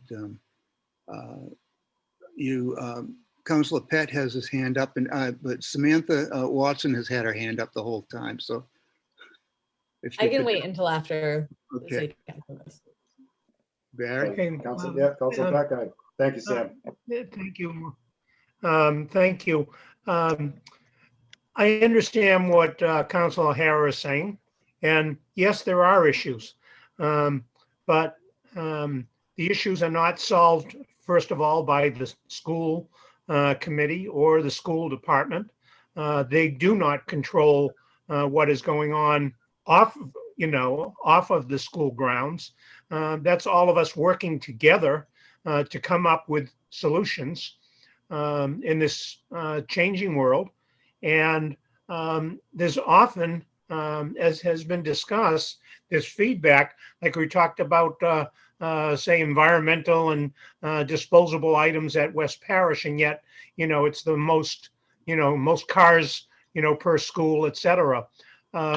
In trying to address some of the traffic issues, even around veterans, and this is before I came on the council, a number of suggestions were made about changing, street directions, whether it be Friend Street or, whatever. And yet the residents, rebelled and said, no, we can't do this. And yet here some of the same people are complaining. So it's just a question, as Council President LeBlanc stated, is we have to work together to try to come up with the best solutions. And if we need to, on the city side, put more into specific traffic things, and that's what we need to do. But we can't sit here and just point fingers at people. We have to work together for the best solution to be able to educate our kids and the generations of kids to come. Thank you, Barry. Samantha? Thank you. So just in relation to the West Parish traffic and the videos that were sent around, the more that I think about how we frame the traffic conversation, the more that I think about the fact that it's not the traffic that's actually dangerous, it's people making sort of poor decisions to cross center lines to avoid the traffic, right? So I think we really need to think about this as, okay, it's 10 minutes. Are there more, can we put signage up that says school dismissal time between 3 and 3:15, please find an alternate route. And I say that because I live in Magnolia. I often have to go through Manchester to get to the highway. And I know when school dismissal is, and I avoid it as much as I possibly can because it's just as bad as West Parish, right? So I've learned, my behavior has changed because I know that it's dangerous because people do cross the center line to avoid it. And so I think we really need to just look at the whole picture and think about how can we make sure that everybody's informed that school dismissal is at this time. And if you don't want to sit in 15 minutes of traffic, find an alternate route. That's your choice. And so I want to be careful to continue to, I don't want to keep framing school traffic as the problem. That's not necessarily the problem. We have beach traffic. We have plenty of traffic in this town.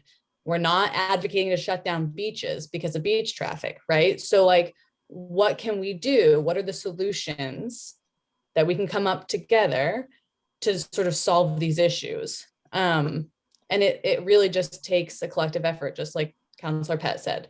And I think it's also about just changing behavior in the neighborhoods. The second thing I will say is, I understand the concerns at veterans, but as long as I'm on the committee, I'm going to continue to advocate for a downtown school location. I think it's imperative. And no matter where we put a school in downtown Gloucester, there's going to be traffic issues.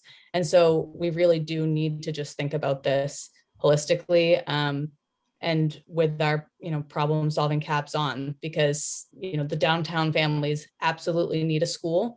And anywhere you put a school in this town, there's going to be traffic issues. So thank you. Good job, Sam. Thank you. Thank you, Sam. Anyone else? We have one more topic, and I will we had recently reviewed our long-term capital planning at BNF, and I'm going to let our BNF chair introduce this. So Kathy. You're muted. Okay, so we, as you know, as part of our annual budget process for a long time, we put forward what used to be dreams in our capital plan, and we would say we need this and this and this and this. And, we really never really had the optimistic view that we'd actually get a response or get any of those things because of the city's finances at the time. Not because there wasn't a need and not because people didn't recognize it, but because it was just difficult for the city to finance them. But given the, really strong fiscal management over time, Mike Hale with the DPW and John Dunn on, as the CFO, we've really seen tremendous improvement all across and huge investments.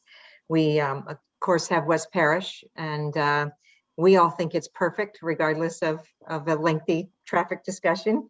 And the Newell Stadium, this past summer, the high school gym finally got the floor repaired, and people are thrilled. No one's barely played on it, but let me tell you, they are thrilled to have a real functioning gym.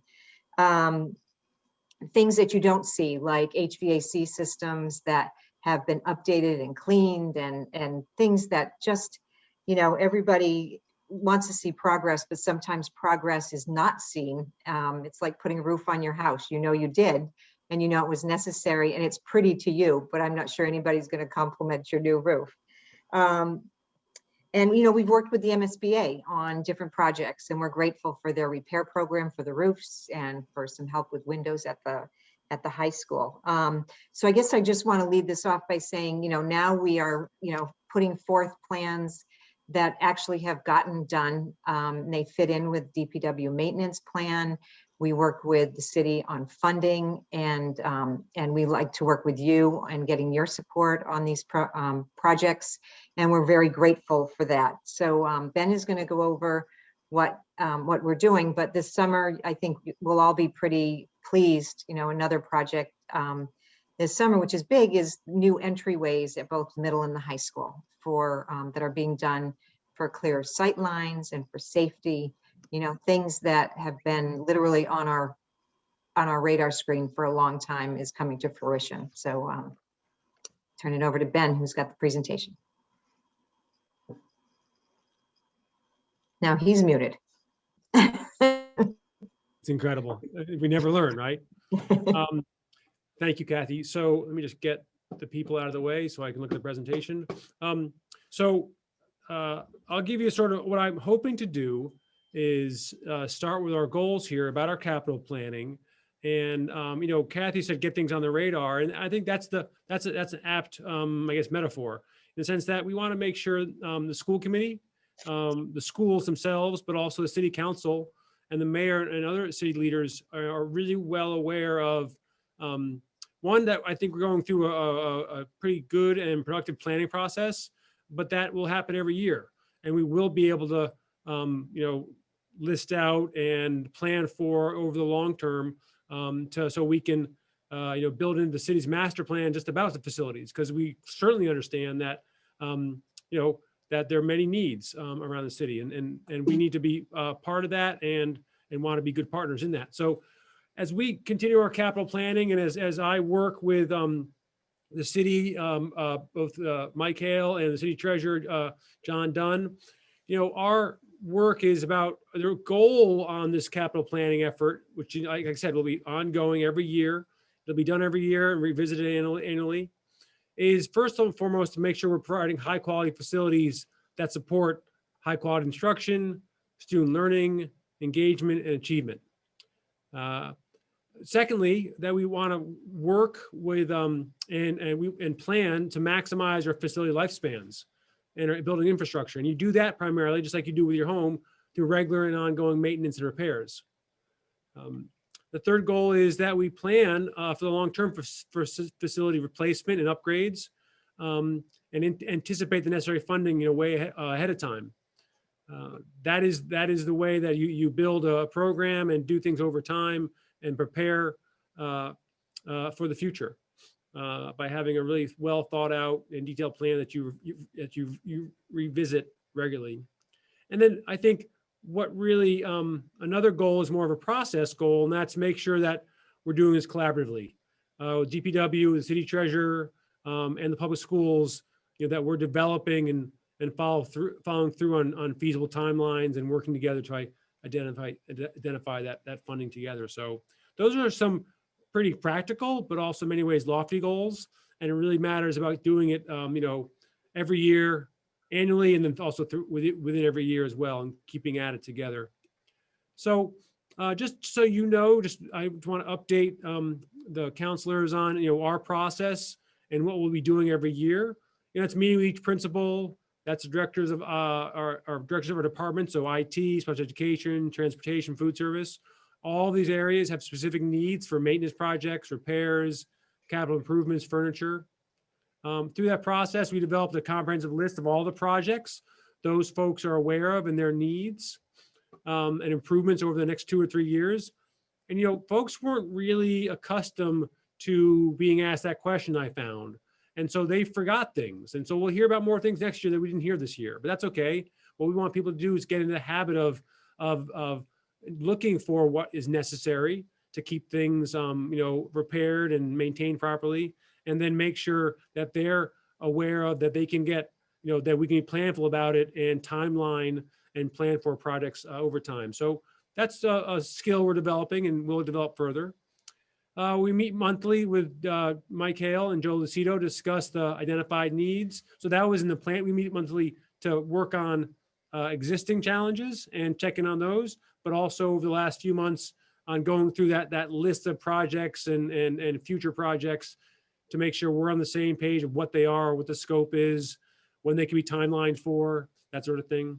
And then also Mike's helped me quite a bit with just a process for identifying funding, and also working with John Dunn as well have helped me to understand the different sources. We've been working to create alignment on our priorities, on scheduling, sequencing, funding.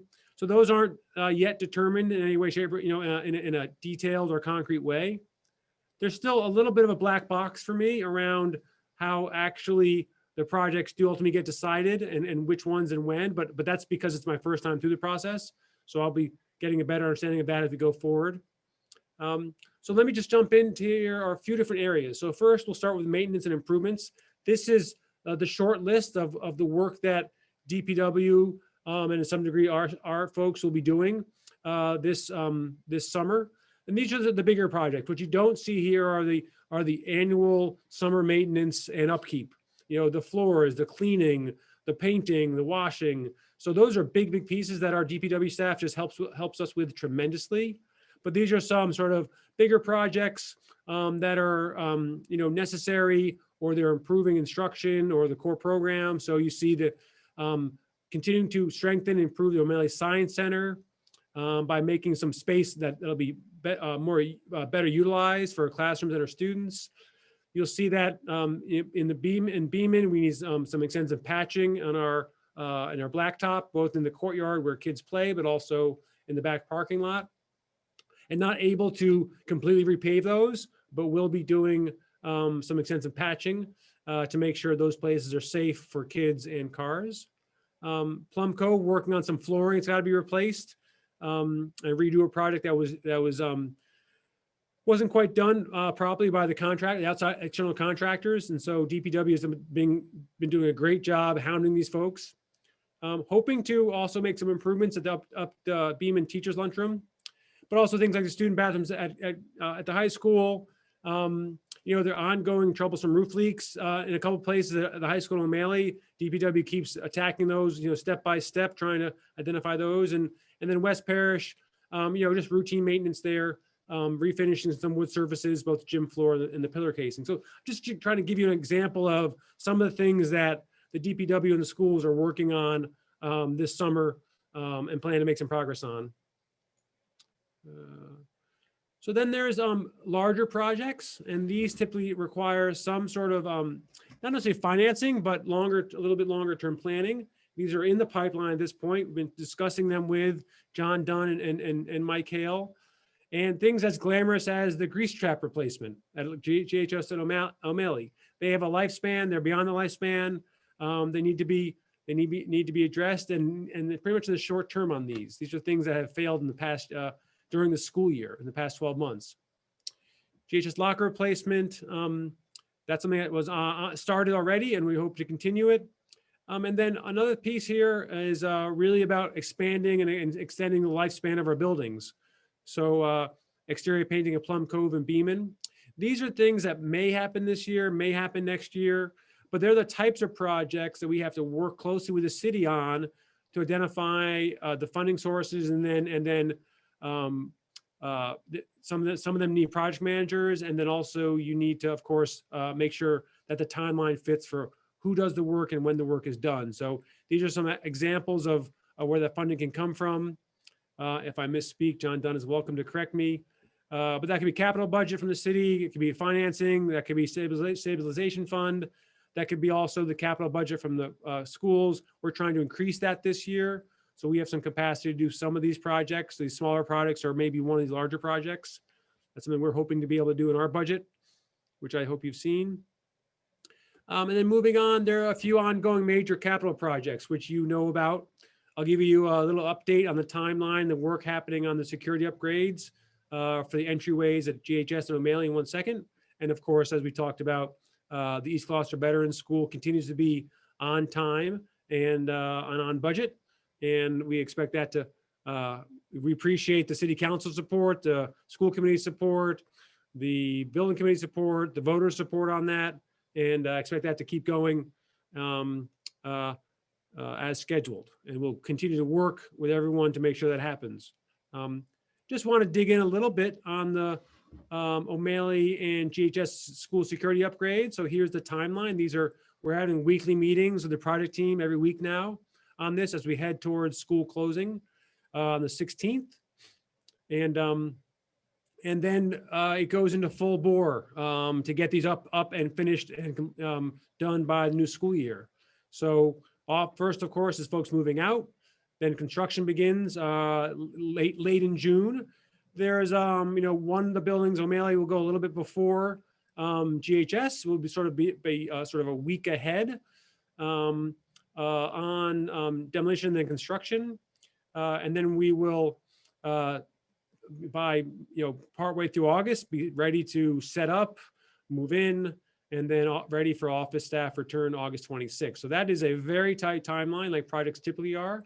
But the team and the project group is putting everything in place to go once school's over with. So that's a pretty big deal, and that's going to allow folks to have better sight lines, have more secure front entrances. You can make sure someone and they're identifiable before they move into the building. And it's just it's the modern approach to school buildings. It's the type of entryway we have at West Parish. We will have at the new East Gloucester and Veterans Building.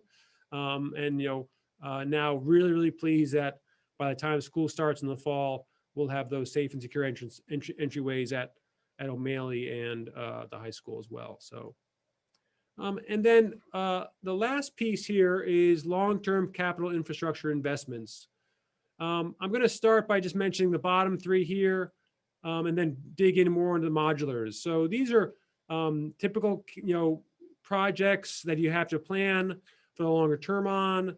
They sustain facilities for the long term, and they typically require working with the city on multi-year planning, budgeting, or financing. So I'm going to jump down to the O'Malley single pane windows.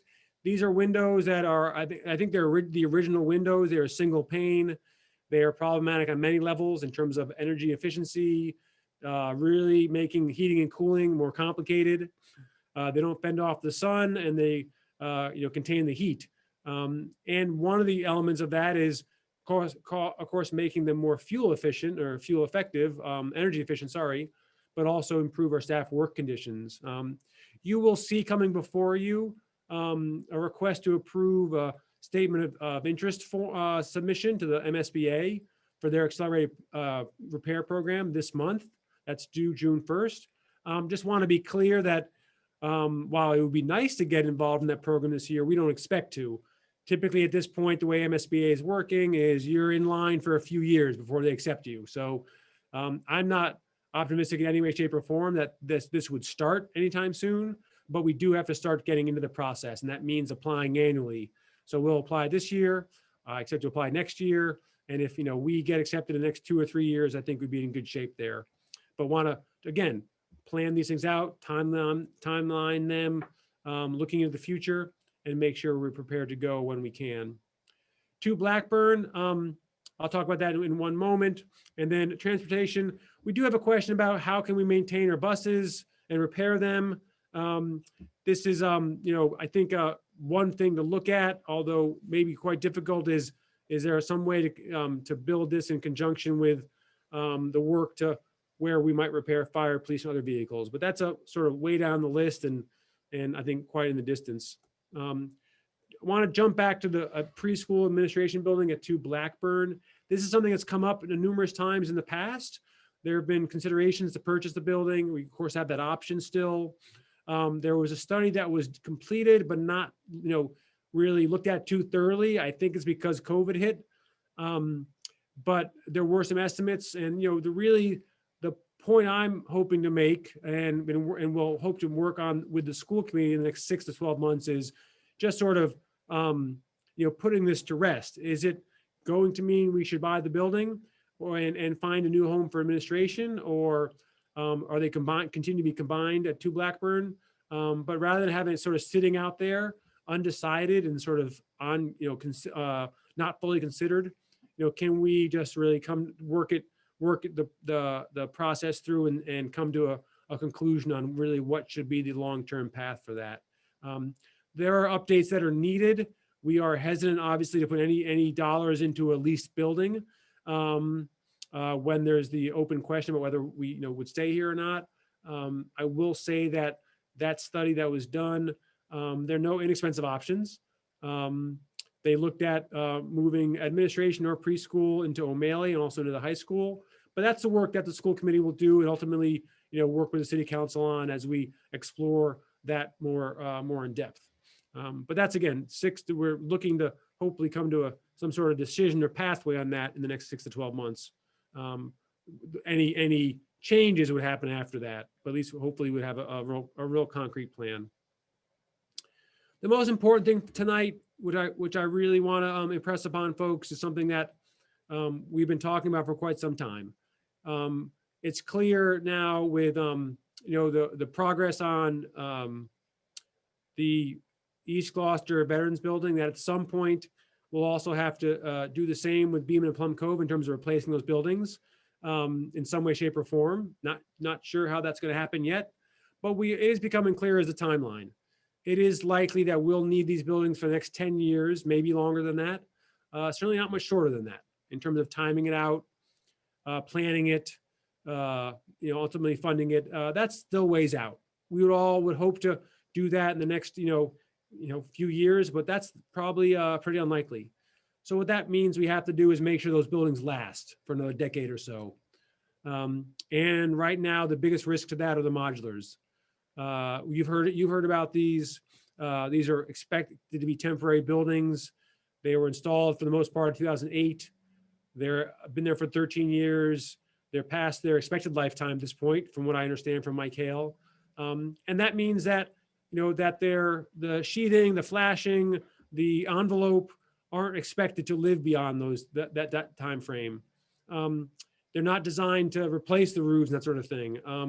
And we are seeing problems. We're seeing leaks that are regular. We're seeing mold issues in the summertime that have to be remediated each summer before school opens. The rodents as well. And I think one thing that's really clear, I know the school committee has heard from Mike Hale before, but Mike, myself, John Dunn are certainly in agreement and trying to work together to figure out how this can get done. And we'll need to work with the school committee and the city council to see how we can get it done. The hopeful, the most optimistic would be to plan this upcoming year and replace summer 2022. There's still a lot of questions to be done to see if that's actually possible or not. But I don't talk too much about the financing and funding of that. John Dunn is the expert on that. But the three of us do see the really important need. If we're going to make these schools last for at least 10 years, these modulars won't make it. And they are, an integral part of the whole operation there. These are, in some ways, they're some of their largest classrooms, and they are certainly, half the buildings in some ways. So integral to those two schools continuing to be up and running before. So that's what we have for tonight. I don't talk as slowly and deliberately as Jonathan Pope and James Cook. I'm working on it, but I'm not there quite yet. So sorry if that was sort of a blur, but happy to answer questions.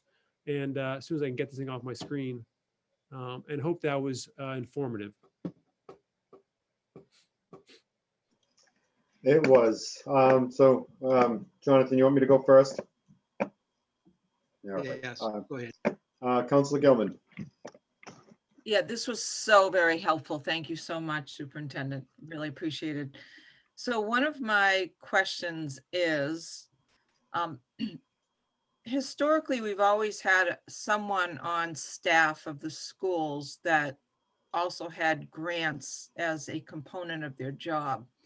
So I just, when we talk about looking for a timeline for funding, working with school committee, city council, and the mayor, which is great. It's basically starting off, letting us know what the needs are, but I'm just wondering if we definitely have our arms around all of the possible grants that are out there, in addition to MSBA and the Safe Streets. And,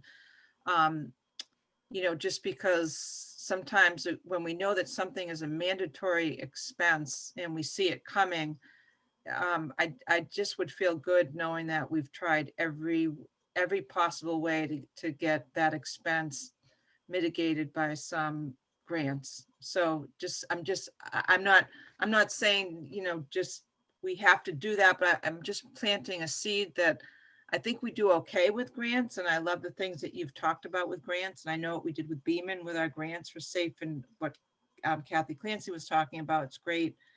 But just plant a seed that maybe there are grants out there that we can be grabbing, because it certainly helps us. I think it's a great, especially now, I think it's a great point to make, Counselor Gilman.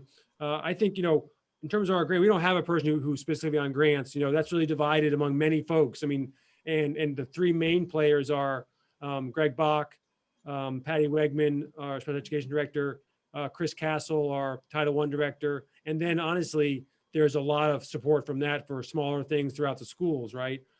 Having said that, though, that crew and all of them do a very remarkable job, a job I've been very impressed by in terms of pursuing grants, identifying grants, getting them out there quickly, having good success.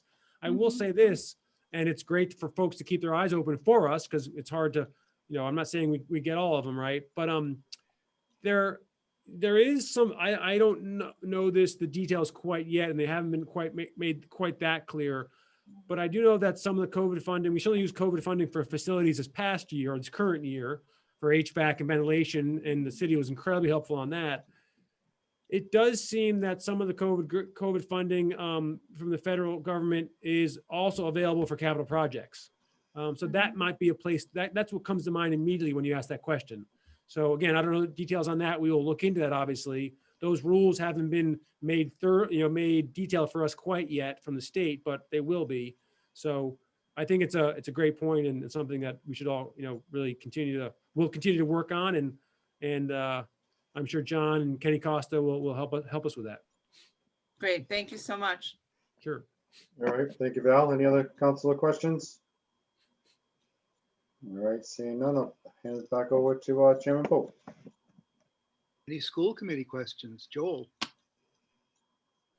Thank you. Good evening, everybody. I'm lurking for a while. I'm sorry I was late. I was over at the ZBA. One of the hazards of having virtual meetings is that there's plenty of room to double book meetings across the city now. Anyway, so in speaking of capital planning, seeing as I have a captive audience of the city council, which I always look forward to, let me just start off with a real quick 30-second Gloucester history lesson for those who don't already know this. But the short version is, back in the 1970s, the city was first made aware that it was probably going to have to do the combined sewer overflow project. And there were people at the time that said, well, it probably makes a lot of sense to get this over with before, it gets too expensive. And another group of people said, are you crazy? Do you know how much work that'll be? Let's not do it. And the city unfortunately chose what was at the time the easier path. And the result was we ended up doing the work, a couple decades later at full price, and spent way more money as a city than we really needed to have we just done the hard thing at the time. And so that ties into what we're talking about tonight, because I want to just remind everybody, when we talk about the Beaman and Plum Cove modulars and what we're buying time for, we're talking about, right now the default would be replace those schools with a new combined school. However, right now, or I should say that's not fair, in 2 years from now, there will be more than enough classrooms in Gloucester and Rockport to service all students from both districts using only GHS, O'Malley, West Parish, new EG Vets, and the Rockport campus. There's a K through 12 campus in that town, if you don't know. If we consolidate with the Rockport School District, we will not need, among other benefits, which I will not get into, we will not need to replace Plum Cove and Beaman with a new structure. There will be more than enough space with existing buildings. And the new Beaman Plum Cove, if it's going to be built for the current populations in a decade, is going to be $100 million school. And so what I'm saying, what I'm imploring to the powers that be right now is that if, you know, we were to combine these school districts, I think they're having their first override vote this week, maybe tonight even, because they're short on money also. If we go through this process, it's going to be really hard work, and it could take, you know, it could take 10 years before it's over. But even if it is really hard for 10 years, and we can save $100 million on the back end by not rebuilding Plum Cove and Beaman, that was a great deal. That was $10 million a year saved for 10 years of really hard work. And so I'm just asking anybody and everybody who's going to be serving these roles that this time around, when we get to this fork, we do the hard thing now instead of spending millions and millions of dollars later because we chose not to do the hard thing at the outset. I'll get off my soapbox now, and thank you very much. Okay. If that was only our decision, it would be a lot easier. Unfortunately, there's another party involved. Laura. I have nothing nearly as grand as that. Just a small point. Having been at Beaman today, it looked like they are starting to patch, at least very temporarily, some of the courtyard. So I was excited that we weren't stepping in the mud there, but I was just happy to see that some of that sort of emergency stuff was already starting to be done.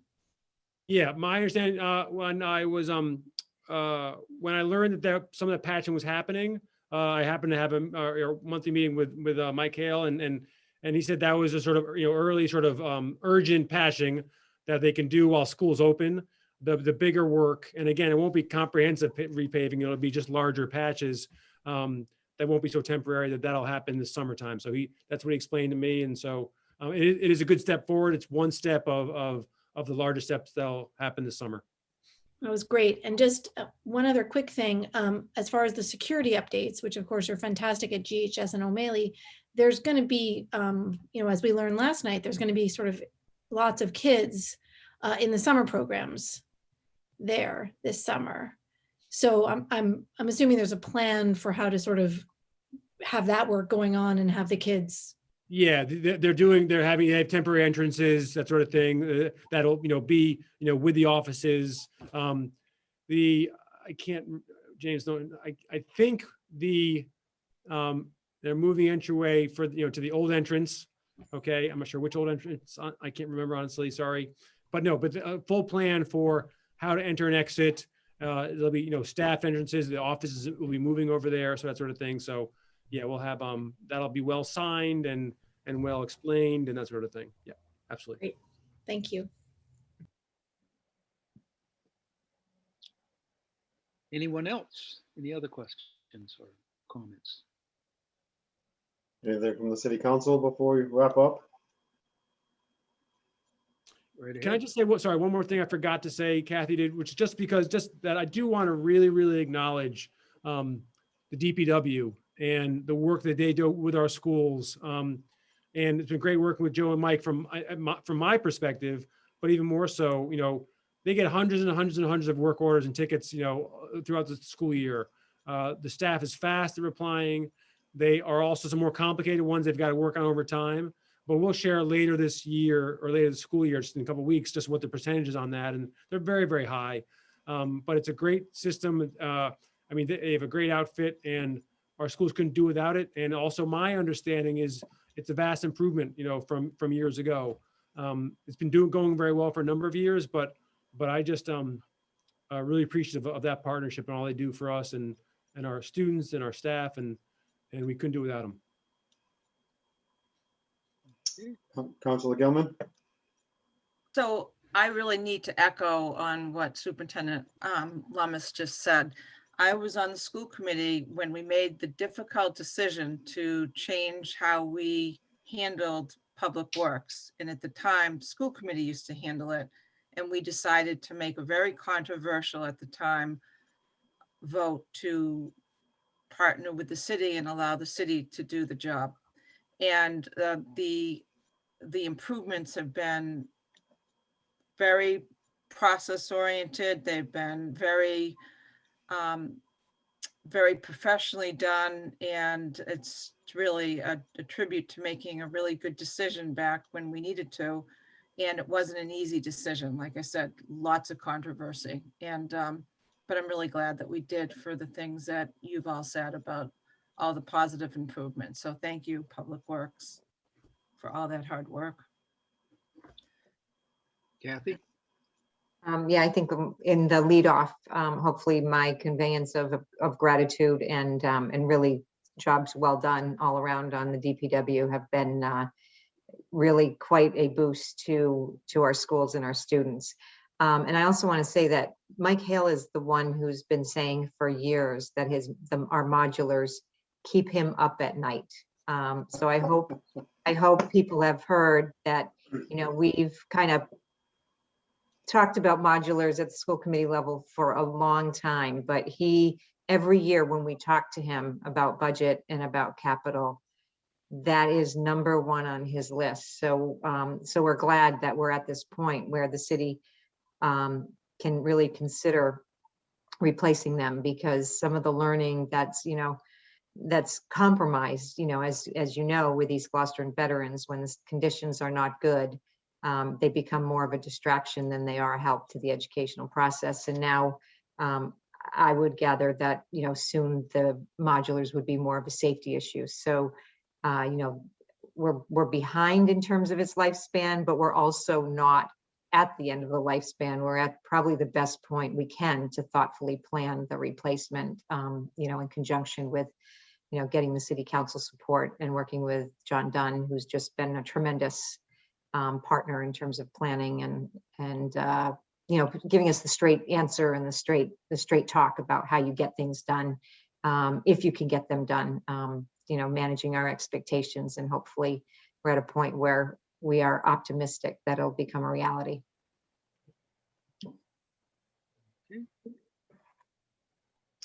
Steve, I don't see any more questions or discussions. So Yeah, I think we're ready to wrap it up. What we'll do is I'll have a little closing statement, and then I'll adjourn the city council and hand it back over to you. So Great. I just want to thank Superintendent Lummis, Principal Cook, Chairman Pope, and the entire school committee for hosting this meeting this evening.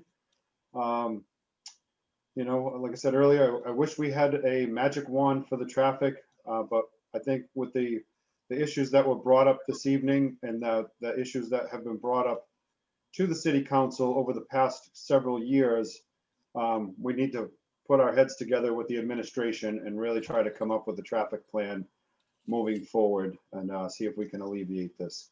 But once again, thank you for all in attendance tonight and hosting this, and looking forward to the next one. So thank you guys. And I will entertain a motion to adjourn the city council. So moved. Second, All right, it's been moved by Councilor Holmgren, seconded by Councilor Gilman, and I will call for the roll call. Councilor LeBlanc, yes. Councilor O'Hara, Yes. Councilor Pat, Yes. Councilor Gilman, yes. and Councilor Holmgren. Yes, and thank you. Go yellow to go green.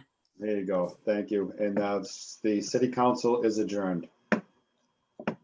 Well, I'd like to thank the city council for listening to us and understanding where we're coming from and asking good and thoughtful questions. And I think this collaboration is something that we need to build upon. So that being said, thanks again. And do we have a motion to adjourn? So So moved. moved. Second. Okay.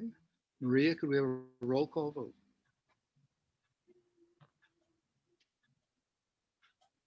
Yes. Mayor Bacon, Yes. Ms. Watson, Yes. Ms. Weason, Yes. Kathy Clancy, Yes. Mr. Favazza, Yes. and Chairman Pope. Yes. Yeah, it's unanimous. The meeting is adjourned. Thank you Thank very you, guys. much. Good night. And, Thank you all. See you all Thank you. soon. Night. Night.